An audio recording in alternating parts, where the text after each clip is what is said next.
ಎರಡನೇ ಅವಧಿಗೆ ಸ್ವಾಗತ. ಈ ಅವಧಿಯನ್ನು ಡಾಕ್ಟರ್ ಶ್ರೀ ಚಂದ್ರಶೇಖರ್ ಅವರು ಕೊಂಡಿದ್ದಾರೆ. ಈಗ ಶ್ರೀಯುತರು ಪ್ರಸ್ತುತ ಶಾಲಾ ಶಿಕ್ಷಣ ವ್ಯವಸ್ಥೆಯ ಪುನರಾವಲೋಕನ ಎಂಬ ವಿಷಯದ ಮೇಲೆ ಮಾತನಾಡಬೇಕಂತ ಎಲ್ರಿಗೂ ನಮಸ್ಕಾರ. ನಾವು ಕೊಟ್ಟಿದ್ದೀವಿ. ಸೊ ಅದನ್ನು ಈಗಾಗಲೇ ಒಂದು ಸ್ವಲ್ಪ ಓದಿದ್ದೀರಿ. ಒಂದು 7-8 ನಿಮಿಷ, ಇನ್ನೊಂದು 5-6 ನಿಮಿಷ ನಿಮಗೆ ಸಮಯನ ಮತ್ತೆ ಕೊಡ್ತೀನಿ. ಮತ್ತೊಂದು ಸರಿ ನೀವೆಲ್ಲ ಅದನ್ನು ಅವಲೋಕನ ಮಾಡಿ ಓದಿಬಿಟ್ಟು ಒಂದು 3-4 ತಕ್ಷಣಕ್ಕೆ ನಿಮ್ಗೆ ಏನು ಅನ್ನಿಸ್ತು, ನಿಮಗೆ ಅನ್ನಿಸಿದ್ದೆ, ನಿಮ್ಮ ಅನಿಸಿಕೆ ತಕ್ಷಣದಲ್ಲಿ ನಿಮಗೆ ಯಾವ ರೀತಿಯಾಗಿರ್ತಕ್ಕಂಥ ಭಾವನೆಗಳು ಬಂತು, ಒಂದು ಕಥೆಯಲ್ಲಿ ಬರ್ತಕ್ಕಂಥ ಒಂದು ಪಾತ್ರಗಳಲ್ಲಿ ಉದ್ದೇಶ ಏನಾಗಿತ್ತು, ಈ ಹಿನ್ನೆಲೆಯಲ್ಲಿ ಮಾಡಬೇಕು ಉದ್ದೇಶ ಮತ್ತು ನಿರ್ಧಾರಗಳಿಂದಾದ ಪರಿಣಾಮಗಳು ಒಂದು ನೋಟ್ ಮಾಡ್ಕೊಂಡು ಆಮೇಲೆ ನಾವು ಚರ್ಚೆ ಮಾಡೋಣ. ಒಂದು 7-8 ನಿಮಿಷ ನಿಮಗೆ ಸಮಯ ಇರುತ್ತೆ. ನಿಧಾನವಾಗಿ ಅದನ್ನು ಓದ್ಬಿಟ್ಟು ನಾವು ಸ್ಪಂದನೆಯನ್ನು ಮಾಡೋಣ. ಪ್ರಿಯ ಕಥೆ ಏನಿದೆ, ಇದು ರವೀಂದ್ರನಾಥ್ ಟ್ಯಾಗೋರ್ ಅವರು ಸುಮಾರು ಒಂದು 75 ವರ್ಷಗಳ ಹಿಂದೆ ಬರೆದಿರೋಂತಹ ಬಹಳ ಉತ್ತಮವಾಗಿರ್ತಕ್ಕಂಥ ಒಂದಿದೆ. ಈಗ ನೀವೆಲ್ಲರೂ ಓದಿದ್ದೀರ. ಸೊ ನಿಮಗೆ ಮನಸ್ಸಿಗೆ ತಟ್ಟಿದ ಅಂಶ ಯಾವುದು? ಇಂದಿನ ಶಿಕ್ಷಣ ವ್ಯವಸ್ಥೆ, ಹಿಂದಿನ ಶಿಕ್ಷಣ ವ್ಯವಸ್ಥೆ. ಒಬ್ಬೊಬ್ರು ಹೇಳ್ತಾವ, ಅದನ್ನೇ ಎಲ್ಲರೂ ಕಾಮನ್ ಹೇಳೋದು ಬೇಡ. ಸರಿ, ಶಿಕ್ಷಣ ಕೊಡಬೇಕಾಗಿರುವುದು ಪಕ್ಷಿಗಲ್ಲ, ಆ ರಾಜನ ಸೋದರಳಿಯನಿಗೆ ಬೇಕು ಶಿಕ್ಷಣ. ಓಕೆ, ಆಮೇಲೆ ಈ ಪ್ರಸ್ತುತ ಒಂದು ಯುಗದಲ್ಲಿ ನೋಡ್ಬೇಕಾದ್ರೆ ಈಗ ಶಿಕ್ಷಣ ನಾವು ಪಡೆಯೋದು ಈಗ ಪೋಷಕರು ಮತ್ತು ಶಿಕ್ಷಕರು. ಅದೇಗೆಂದ್ರೆ ಸರ, ನಾವು ನಮ್ಮ ಮಕ್ಕಳ ಒಂದು ಬುದ್ಧಿಮಟ್ಟವನ್ನ ಹಂಚ್ಕೊತಾರೆ ಮತ್ತು ಅವರ ಆಸೆ ಆಕಾಂಕ್ಷೆಗಳನ್ನ ಹಂಚ್ಕೊತಾರೆ. ನಮ್ಮವರೇ ಕಾರಣ ಅವರನ್ನ ನಾವು ಒಂದು ಶಿಕ್ಷಣದ ಅಡಿಯಲ್ಲಿ ದುಡ್ತಾ ಇದ್ದೇವೆ ಹೊರತು ಅವರ ಆಸೆಗಳ ಆಕಾಂಕ್ಷೆಗಳ ಮೂಲಕ ಮಾಡ್ತಾ ಇಲ್ಲ. ಓಕೆ, ಚುಟುಕಾಗಿ ಹೇಳೋಣ. ಫಸ್ಟಿಗೆ ಒಂದು ಚುಟುಕಾಗಿ ಹೇಳ್ತಾವಣ, ನೆಕ್ಸ್ಟ್ ಒಂದು ಬರ್ತಾವಣ. ಮನಸ್ಸಿಗೆ ತಟ್ಟಿದ ಅಂಶ ಯಾವುದು? ಮೊದಲು ಅಷ್ಟೇ ಹೇಳ್ತಾವಣ, ಅಷ್ಟಕ್ಕೆ, ಆಮೇಲೆ ನೆಕ್ಸ್ಟ್ ಹೋಗೋಣ. ಕಲ್ಸಕ್ಕಾಗಲಿಲ್ಲ. ಓಕೆ, ಕೋಳಿಗಿಂತ ಮಸಾಲೆ ಜಾಸ್ತಿ ಆಯ್ತು. ಪಕ್ಷಿಗಿರೋ ಬುದ್ಧಿ ಮನುಷ್ಯನಿಗಿಲ್ಲ. ಆಮೇಲೆ ಈ ಕಡೆ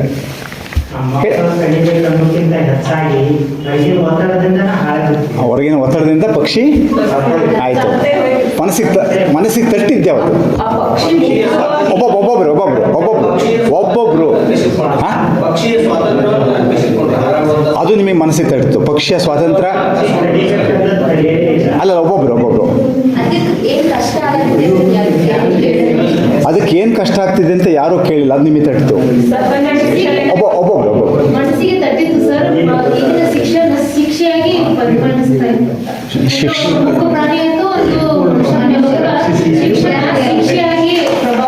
ಪರಿಣಮಿಸಿದೆ ಅಂತ ಅನ್ನಿಸ್ತು ನಿಮಗೆ. ಓಕೆ, ಒಬ್ಬೊಬ್ರು ಒಂಚೂರು ನಾನು ಹೇಳಿದ ಮೇಲೆ ಮಾಡಿ, ದಯಮಾಡಿ. ಸಹಜ ಶಿಕ್ಷಣಕ್ಕೆ ಒತ್ತು ಕೊಡಬೇಕೇ ವಿನಃ ಒತ್ತಡದ ಶಿಕ್ಷಣ ಆಗೋಲ್ಲ ಅಂತ ನಿಮಗೆ ಅನ್ನಿಸ್ತು. ಆಮೇಲೆ ಮಾತಾಡ್ದಿರ ಮಾತಾಡಲಿ. ಶಿಕ್ಷಣದ ಮೂಲ ಉದ್ದೇಶವನ್ನು ಮರೆತು ಶಿಕ್ಷಣದ ವೈಭವೀಕರಣ ಮತ್ತು ವ್ಯಾಪಾರೀಕರಣದ ಬಗ್ಗೆ ಅಲ್ಲಿ ಜಾಸ್ತಿ ಆಗಿದೆ ಅಲ್ಲಿ. ಓಕೆ, ನೀವೇನು ಹೇಳ್ತಾ ಇದ್ರಿ? ಮುಕ್ತವಾಗಿ ಬಿಡಬೇಕು ಅಂತ. ಮತ್ತೆ ಯಾರು? ಅಲ್ಲ, ಸ್ವಲ್ಪ ಕೈ ಇದೆ. ಯಾಕಂದ್ರೆ ಒತ್ತಾಯಪೂರ್ವಕವಾದ ಶಿಕ್ಷಣ ನಿಷ್ಫಲ, ಅದು ಉಪಯೋಗ ಆಗಲ್ಲ. ಆಮೇಲೆ ಇಷ್ಟ ಗಮನಿಸ್ಬೇಕು ಅಂತ ಗಮನಿಸ್ಲಿಲ್ಲ ಅಲ್ಲಿ. ಓಕೆ, ಆಮೇಲೆ ಕೊನೆಗದು ಮೂಕ ಆಯ್ತಾ? ಸ್ವತಂತ್ರ ಕಳ್ಕೊಂತ. ಓಕೆ, ಆಮೇಲೆ ಇನ್ಯಾರು? ಈ ಕಡೆ ಇನ್ನಷ್ಟು ಜನ ಹೇಳಿಲ್ಲ ಅಲ್ಲಿ, ಸ್ವಲ್ಪ ಜನ ಏನೋ ಮಾತಾಡ್ತಾ. ಹೇಳಿ.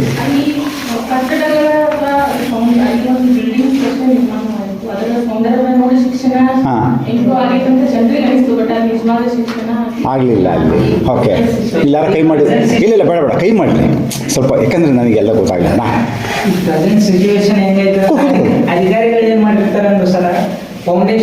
ಮನಸ್ಸಿಗೆ ತಟ್ಟಿದ ಅಂಶ ಯಾವುದು? ಚುಟುಕಾಗಿ ನೆಕ್ಸ್ಟ್ ಹೋಗೋಣ. ಮತ್ತೆ I want as many people as you to participate.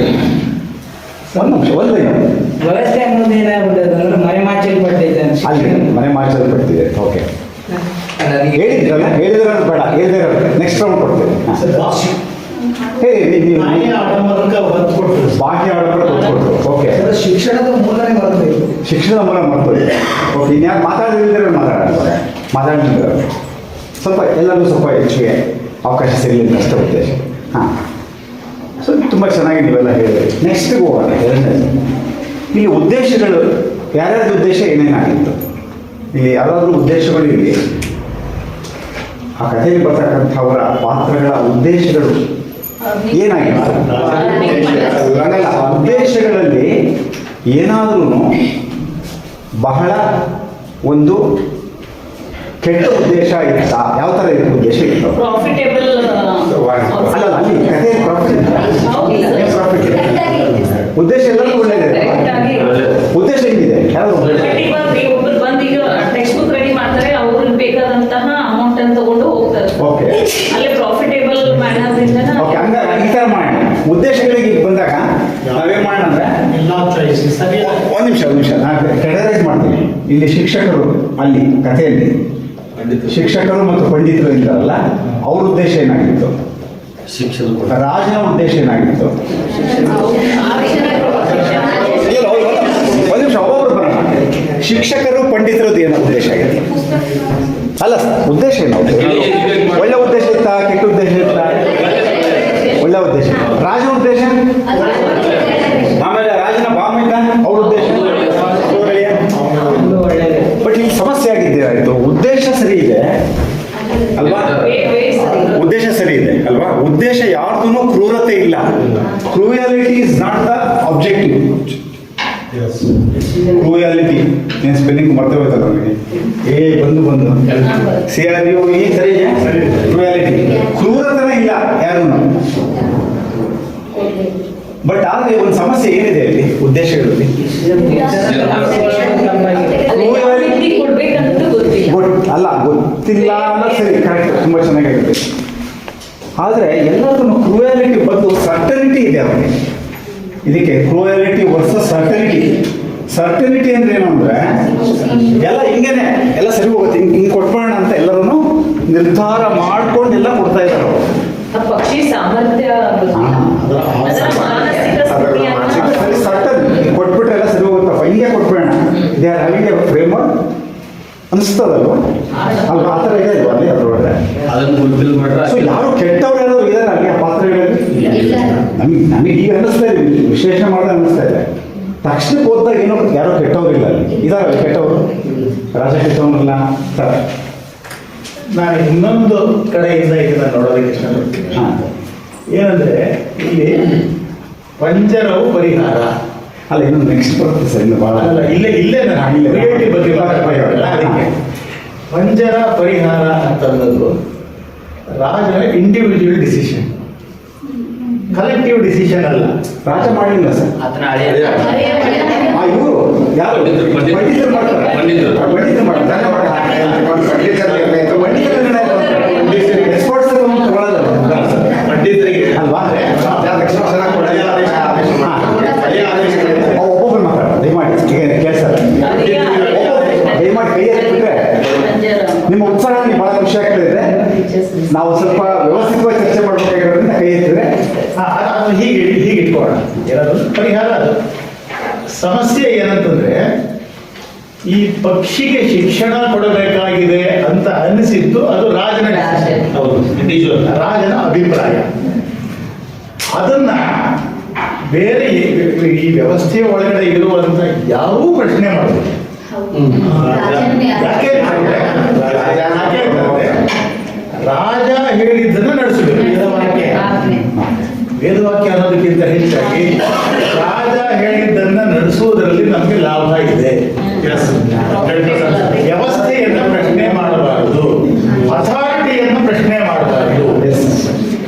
ಹಾಗಾಗಿ ಈ ಇಡೀ ಪ್ರಕ್ರಿಯೆಯ ಮೂಲದಲ್ಲಿ ಇರುವಂತಹದ್ದು ಅಧಿಕಾರಕ್ಕೆ ವಿಧೇಯವಾಗಿ ನಡ್ಕೊಳ್ಳೋದ್ರಲ್ಲಿ ಲಾಭ ಇದೆ, ಅಧಿಕಾರದಲ್ಲಿರುವ ಅಜ್ಞಾನವನ್ನು ಪ್ರಶ್ನೆ ಮಾಡಬಾರದು ಅಂತ ಹೇಳಿದ್ರಲ್ಲ, ಅದು ಈ ಎಲ್ಲದರ ಮೂಲ ಅಂತ ಅನಿಸುತ್ತೆ. Thank you sir.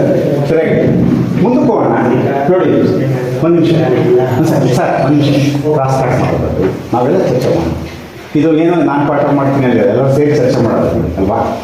ಸೊ ಇಲ್ಲಿ ಉದ್ದೇಶಗಳು ಯಾವುದು ಕೆಟ್ಟದ್ದಿಲ್ಲ. ರಾಜನಿಗೆ ನಿರ್ಧಾರನ ಸರ್ ಹೇಳಿದಂಗೆ ರಾಜನ ನಿರ್ಧಾರ ಪ್ರಶ್ನೆ ಯಾಕೆ ಮಾಡಬೇಕು, ರಾಜನ ನಿರ್ಧಾರ ರಾಜನ ಕಾಲಕ್ಕೆ ಹೋದರೆ ನಿರ್ಧಾರ ಪ್ರಶ್ನೆ ಮಾಡಿದ್ರೆ ಯಾರು ಉಳಿಯಲ್ಲ, ಅದೇನೇ ಮಾತು ಅಲ್ವಾ.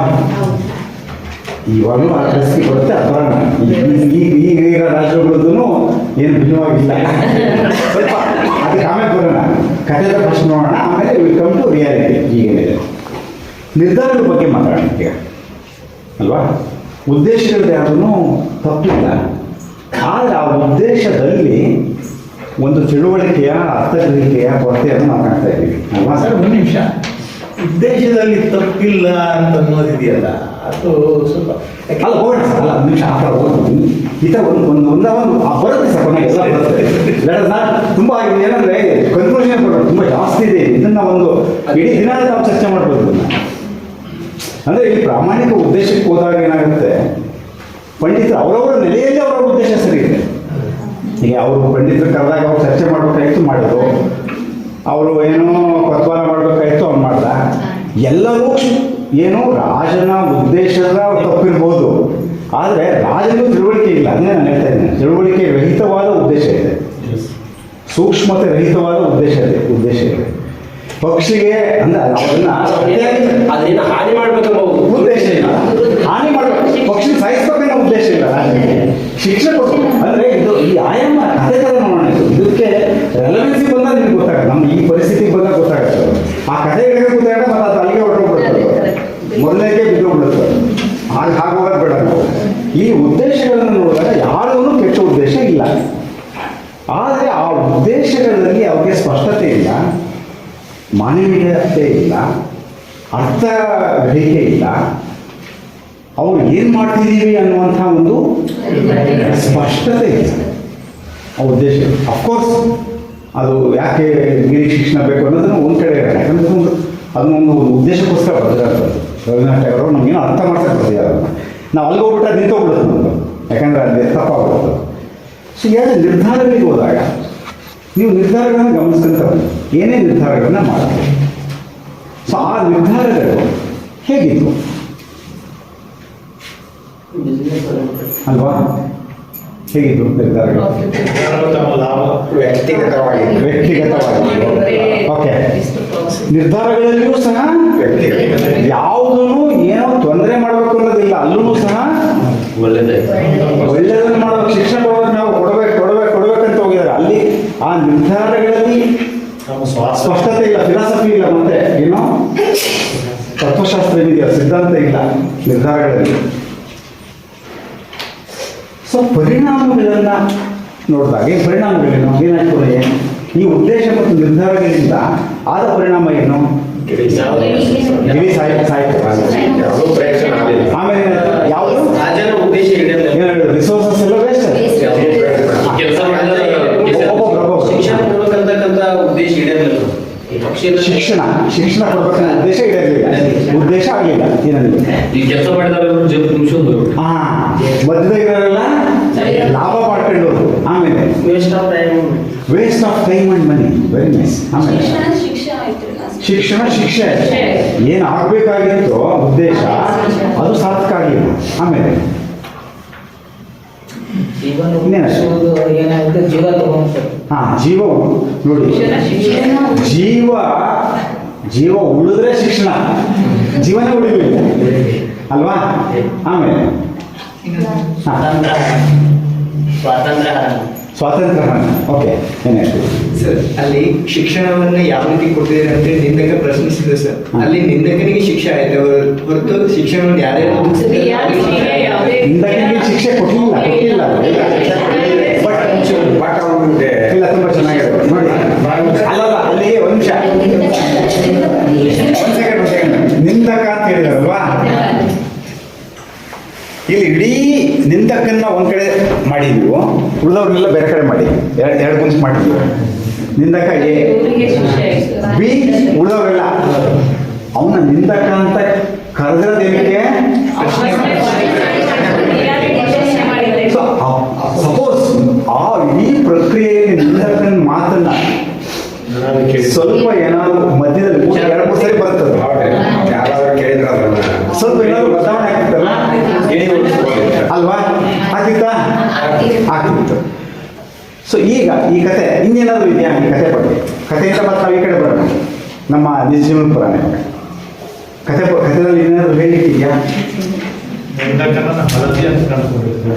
ನಿಂದಕ್ಕಿಲ್ಲ ಎಲ್ಲ ಕಡೆ ಹಳದಿ ಅಂತ. ಹಾಂ, ತಪ್ಪ ಮಾಡ್ತಾನೆ ಅವನೇ ತಪ್ಪೇ ಮಾಡ್ತಾನ, ಆ ಥರ ಬಿಂಬಿಸ್ಬಿಟ್ಟಲ್ವಾ? ಅಂದರೆ ಪೂರ್ವಗ್ರಹತನ ಇದೆ, ಪ್ರಿಜುಡಿಸ್. ನಾವು ತಗೊಂಡ್ರ ಉದ್ದೇಶ, ನಮ್ಮ ನಿರ್ಧಾರಗಳು ಸರಿ ಇದ್ದೇ ಇದ್ದಾವೆ. ಸರ್, ಅಲ್ಲೇ ನಿಂದಕರು ಹೇಳಿದ ತಕ್ಷಣ ಹಾ. ಪಕ್ಷಿಯನ್ನ ನೋಡ್ಬೇಕಾಗಿತ್ತು ರಾಜನಾಥವನ್ನು. ಹಾಂ, ಪಕ್ಷಿಯನ್ನ ನೋಡಿದ ಅಂತಂದ್ರೆ ಏನೋ ಒಂದು ಸ್ವಲ್ಪ ಬದಲಾವಣೆ ಆಗಿತ್ತು. ಅದ್ರಲ್ಲಿ ಅವ್ರು ಏನ್ ಮಾಡಿದ್ರು, ಅಳಿಯನ್ನ ಕರೆದು ಕೇಳಿದ್ರು, ಏನಿಲ್ಲ ಕೇಳಿರೋದು ಸತ್ಯನಾ ಅಂತ.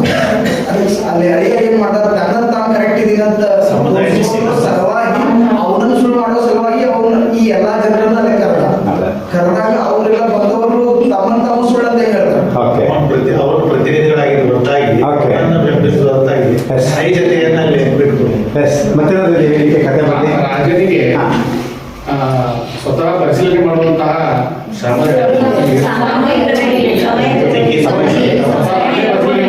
ಮಾಡ್ಬೋದಾಗಿತ್ತು, ಮಾಡಲಿಲ್ಲ. ಸರ್, ಯಾವುದೇ ನಿರ್ಧಾರವನ್ನ ಸಾಮೂಹಿಕವಾಗಿ ತೆಗೆದುಕೊಳ್ಳದೆ ಏಕಪಕ್ಷೀಯವಾಗಿ ತಗೊಂಡ್ರು ಸರ್. ಏಕಪಕ್ಷೀಯವಾಗಿ ಕಲೆಕ್ಟಿವ್ ಡಿಸಿಷನ್ಗಳು ಆಗಲೇ ಇಲ್ಲ ಸರ್ ಅಲ್ಲಿ. ಆಗಲೇ ಇಲ್ಲ. ಅಲ್ಲ, ಕಲೆಕ್ಟಿವ್ ಆಯ್ತಲ್ಲ, ಪಂಡಿತರೆಲ್ಲ ಸೇರಿ ಅವೆಲ್ಲ ಸೇರೇ ಮಾಡಿದ್ರು. ಈಗ ಯೂಶಲ್ ಆಗಿ ಏನಾಗುತ್ತೆ, ಕಿಂಗ್ ಏನ್ ಮಾಡ್ತಾನೆ, ಈ vote get into details. ನಾವು ಎಕ್ಸ್ಪೆಕ್ಟ್ ಮಾಡ್ತೀವಿ ನಾವು ಮಾಡಬೇಕು ಅಂತ, ಆದ್ರೆ ಅವ್ನಿಗೆ ಸಮಯ ಇರಲ್ವಲ್ಲ ಆಲ್ವೇಸ್. ಪರಿಶೀಲಿಸಲಿಲ್ಲ ಸರ್. ಅಲ್ಲ, ಮಾಡಬೇಕು ಅನ್ನೋದು ಸರಿನೇ. ಈಗ ನಾವೇ ಅಥವಾ ನೀವೇ ಕಿಂಗ್ ಆದ್ರೆ ಅಷ್ಟು ಸಮಯ ಇರುತ್ತಾ, ಸುಮ್ಮನೆ ಪ್ರಶ್ನೆ ಮಾಡ್ತಾರೆ. ಓಕೆ, ಆಮೇಲೆ ಸರಿ, ಎಲ್ಲರೂ ಕೂಡ ಒದಗಿಸುವ ಪ್ರಕ್ರಿಯೆ ಮೇಲೆ ಗಮನ ಹರಿಸಿದ್ರು ಹೊರತು ಫಲಾನುಭವಿಗೆ ಏನ್ ಸಿಗ್ತದೆ ಅನ್ನೋದನ್ನ ಪ್ರಶ್ನಿಸಲಿಲ್ಲ ಸರ್. ಏನ್ ಸಿಗ್ತದೆ ಅನ್ನೋದು, ಏನ್ ಸಿಗುತ್ತೆ ಅಂತ ಶಿಕ್ಷಣ ಒದಗಿಸಬೇಕನ್ನೋದು ರಾಜ್ಯ ಉದ್ದೇಶ ಆಗಿತ್ತು ಸರ್. Okay. ಆದ್ರೆ ಗಿರಿ ಎಷ್ಟರ ಮಟ್ಟಿಗೆ ಕಲ್ತಿದೆ ಅನ್ನೋದನ್ನ ಪ್ರಶ್ನಿಸಲಿಲ್ಲ ಸರ್. ಕಲ್ತಿದೆ ಅಂತ. ಹಾ, ಅದು ಫಲಾನುಭವಿಯಾಗಿತ್ತು ಸರ್, ಅವ್ರು ಕೊಡೋರಾಗಿತ್ತು. Okay. ಫಲಾನುಭವಿಗೆ ಸಿಕ್ಕಿದೆ ಅಂತ ಯಾರು ಕೇಳಿಲ್ಲ. ಈಗ ಇವರು ನಿಮ್ಮ ಹೆಸರು ಮುರಳಿ ಅವರು ಹೇಳಿದ್ರೆ ಚರ್ಚೆ ಮಾಡೋಣ ಸರಿ. ಸ್ವಲ್ಪ ಗಿಳಿ ಏನು ಕಲಿತು ಅಂತ ನಾವು ಮೊದಲಿಂದ ಭಾಗಕ್ಕೆ ಹೋದ್ರೆ ಆಲ್ರೆಡಿ ಅದರಲ್ಲಿ ಶಿಕ್ಷಣ ಇತ್ತು ರೀ, ತನ್ನದೇ ಆದಂತ ಒಂದು ಗೂಡನ್ನ ನಿರ್ಮಾಣ ಮಾಡುವಂತಹ ಶಿಕ್ಷಣ ಅದರಲ್ಲಿ ಆಲ್ರೆಡಿ ಅಡಗಿತ್ತು. ಬಟ್ ಅದಕ್ಕೆ ನಾವು ಅವರು ಇನ್ನಷ್ಟು ಹೆಚ್ಚಿಗೆ ಶಿಕ್ಷಣವನ್ನು ಕೊಟ್ಟಿದ್ರೆ ಆ ಶಿಕ್ಷಣ ಫಲಕಾರಿ ಅದು ಗೋಟ್ ಕಟ್ಕೋಬೇಕಾದ್ರೆ ಸರ್, ವಿಭಿನ್ನವಾದಂಥ ಶೈಲಿ ಓಕೆ, ಯಾರಾದರೂ ಸರಿಯಾಗಿ ಅಲ್ಲ, ಆಯ್ತು, ಒಬ್ಬೊಬ್ರು ಮಾತಾಡೋದು ಸುಮ್ಮನೆ ಆಗೋಣ, ಬೇರೆ ಅವಕಾಶ ಕೊಡೋಣ. ಹಾಂ, ಮತ್ತೆ ಯಾವ್ದು ಹೇಳ್ತೀರಾ? ತನ್ನ ಬದುಕನ್ನು ಕಟ್ಕೊಳ್ಳಿಕ್ಕೆ ಮೂಲ ಜ್ಞಾನ ಇತ್ತು. Okay. ಅದರ ರಾಜನ ಬಯಸಿದಂಥದ್ದು ಅಥವಾ ರಾಜನ ಒಂದು ಕ್ವಾಲಿಫಿಕೇಶನ್ ಈಡೇರಿಸಲಿಕ್ಕೆ Okay. ಪಂಡಿತರಾಗಲಿ ಶಿಕ್ಷಕರಾಗಲಿ Okay. ಗುಣಾಗುಣಗಳನ್ನಾಗಲಿ ಎಸ್ ಎಸ್. ಇನ್ಯಾರಾದರೂ ಸ್ವಲ್ಪ ಬೇರೆ ಆಯಾಮದಲ್ಲಿ ಯೋಚನೆ ಮಾಡೋಂಥವ್ರು? ಈಗ ಮುರಳಿ ಅವರು ಹೇಳಿದ್ದಾರೆ, ಗಿಳಿಗೆ ಏನು ಹೇಳಿದ್ರೆ ನೀವು, ಶಿಕ್ಷಣ ಫಲಕಾರಿಯಾಗಿ ಸಿಗಲಿಲ್ಲ, ಉದ್ದೇಶ ಅದೇ ಆಗಿದ್ದು. ಉದ್ದೇಶ ಅದೇ ಆಗಿತ್ತು ಅಂತ. ಅದ್ರ ಬಗ್ಗೆ ಏನಾದ್ರು ಹೇಳ್ತೀರಾ? ಇಂದಿನ ಶಿಕ್ಷಣ ವ್ಯವಸ್ಥೆ ಕೂಡ ಮಗುವಿನ ಅದು ಬೇಡ, ಆಮೇಲೆ ಮಗುಗೆ ಆಮೇಲೆ ಹೋಗೋಣ. ಸ್ವಲ್ಪ ನಾವೆಲ್ಲ ಸ್ಟೋರಿಯಲ್ಲೇ ಹೇಳೋಣ ಅವ್ರೆ. ಅವರು ಈಗ ಮನುಷ್ಯರೆಲ್ಲ ತಮ್ಮ ವೇ ಒಳಗೆ ಥಿಂಕ್ ಮಾಡಿದ್ರು, ಹಾ. ಪಕ್ಷಿ ವೇ ಒಳಗೆ ಯಾರು ಮಾಡ್ಲಿಲ್ಲ. This what I wanted. ಗಿಳಿಗೆ ನಿಜವಾಗ್ಲೂ ಶಿಕ್ಷಣ, ಇವರು ಶಿಕ್ಷಣ ಬೇಕಿತ್ತ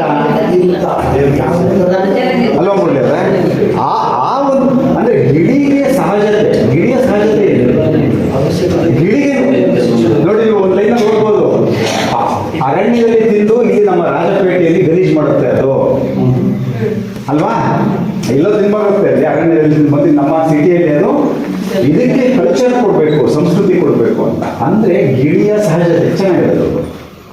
ಗಿಳಿಯ ಪಾಯಿಂಟ್ ಆಫ್ ವ್ಯೂ, ಗಿಳಿಗೆ ಏನ್ ಬೇಕು, ಗಿಳಿಯ ಅವಶ್ಯಕತೆ ಏನು, ಗಿಳಿ ಸ್ವಭಾವ ಏನು, ಗಿಳಿಯ ಸಹಜತೆ ಏನು, ಇದನ್ನು ಯಾರೂ ಆ ಆಯಾಮದಲ್ಲಿ ಥಿಂಕ್ ಮಾಡಿದ್ದೀವಿ. ಇನ್ನೇನಾದ್ರು ಇದೆಯಾ? ಇನ್ನೇನಾದ್ರು ಈ ಕಥೆ ಬಗ್ಗೆ ಇವು ಕಲ್ಬೆಟ್ಟು ಅವರಿಗೆ ಈ ಕಡೆ ಬರೋಣ, ನಾವು ನಮ್ಮ ರಿಯಾಲಿಟಿ ಬರೋಣ ಇವಾಗ ಏನಿಲ್ವಲ್ಲ. ಸೊ ಈ ಕಥೆಯನ್ನು ಇಟ್ಕೊಂಡು ನಾವು ಈ ಕಥೆಗಳು ನಮ್ಮ ಈಗಿನ ವ್ಯವಸ್ಥೆಗಳು, ಇದು ಬರೆದು 75 ವರ್ಷ ಆದ್ರೂ ಈಗ ಏನಾದರೂ ರೆಲೆವೆನ್ಸ್ ಇದೆಯಾ? ಇದೇ ನರೇಶನ ರೆಲೆವೆನ್ಸ್ ಇದೆ ನರೇಶನ್. ಸೊ ಇನ್ನು ಕೆಲವರು ಯಾರು ಕೇಳ್ತಿದ್ದಾರೆ, ಎಲ್ಲರೂ ಕೇಳ್ತಿದ್ದಾರೆ. ಓಕೆ, ಹಾಂ, ಏನು ರೆಲೆವೆನ್ಸ್ ಇದೆ? ಒಬ್ಬೊಬ್ಬರೇ ಯಾರು ಮಾತಾಡಿದಾರೆ ಅವ್ರು ಬಿಟ್ಟು ಉಳಿದವ್ರು ಮಾತಾಡೋಕ್ಕೆ ಟ್ರೈ ಮಾಡಿ. So that I want everybody's participation. ಯಾರು ಮಾತಾಡಿದ್ರೆ ಬೇಡ, ಮಾತಾಡಿಲ್ಲ ಅನ್ಸತ್ತಲ್ಲ. ಒಂದಿದೆ ಸರ್, ಯಾರು ನಿಂದಕರು ಮಾತು ಕೇಳ್ತಾ ಇಲ್ಲ. ಯಾರು ನಿಂದಕರ ಮಾತು ಕೇಳ್ತಿಲ್ಲ, ಯಾರು ನಿಂದಕರ ಮಾತು ಕೇಳ್ತಿಲ್ಲ. ಒಂದು ಯಾರು ಸ್ವಾಮೀಜಿಯವರು ಸರ್, ಯಾರು ಎಚ್ ಎನ್ ಮುರುಳಿದೆ ಆಮೇಲೆ ಚಂದ್ರಶೇಖರ್ ಸರ್ ಮಾತು ಕೇಳಿದ್ರೆ ಆಗಲ್ಲ.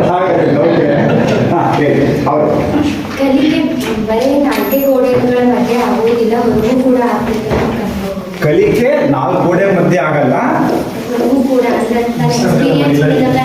ಓಕೆ, ಒಂದು ಕೆಲಸ ಮಾಡೋಣ. ಈಗ ನಾವು ಇದನ್ನ ಒಂದು 4-5 ಬಾಕ್ಸ್ ಹಾಕಿ ಮಾಡೋಣ. ನಮ್ಮ ವಿಚಾರಗಳನ್ನ, ನಮ್ಮ ಚರ್ಚೆಯನ್ನ 4-5 ಬಾಕ್ಸ್ ಹಾಕೋಣ. ಒಂದು ತರಗತಿ, ಒಂದು ಶಾಲೆ, ಆಯ್ತಾ, ಇನ್ನೊಂದು ಮನೆ, ಪೋಷಕರು ಮನೆ, ಇನ್ನೊಂದು ವ್ಯವಸ್ಥೆ, ಶಾಲಾ ಅಥವಾ ವ್ಯವಸ್ಥೆ. ಶಿಕ್ಷಣ ಶಾಲಾ ವ್ಯವಸ್ಥೆ ಅಂತಲ್ಲ, ಶೈಕ್ಷಣಿಕ ವ್ಯವಸ್ಥೆ.